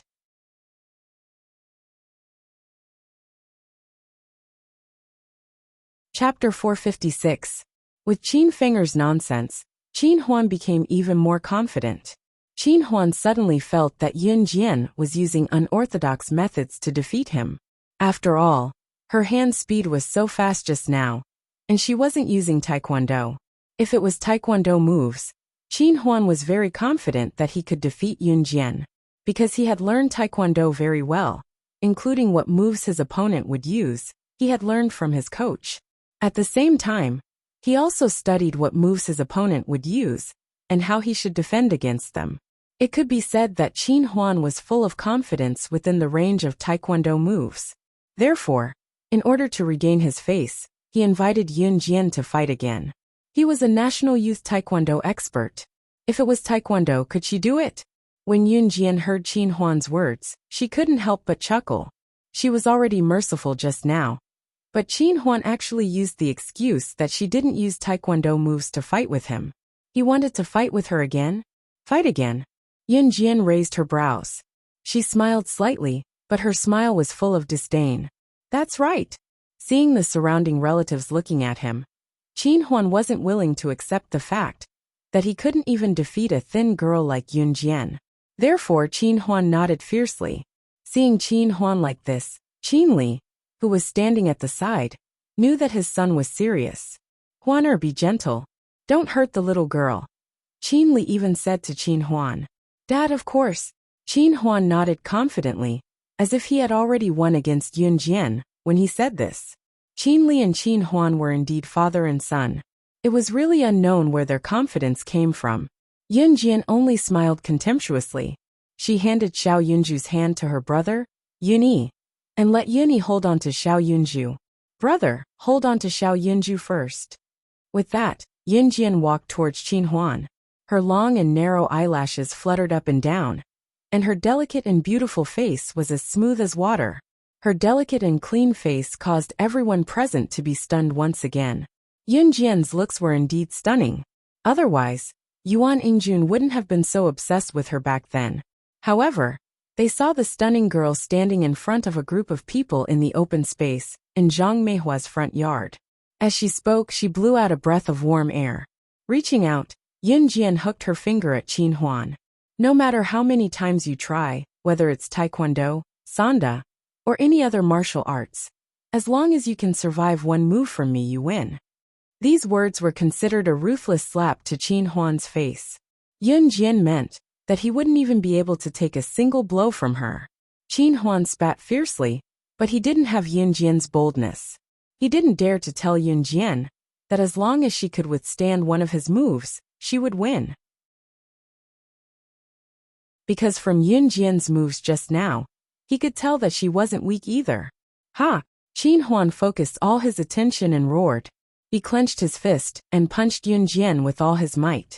This punch was much more powerful than the one Qin Huan used just now. Yunjian's eyes flickered. She didn't move and watched as Qin Huan clenched his fist and rushed towards her.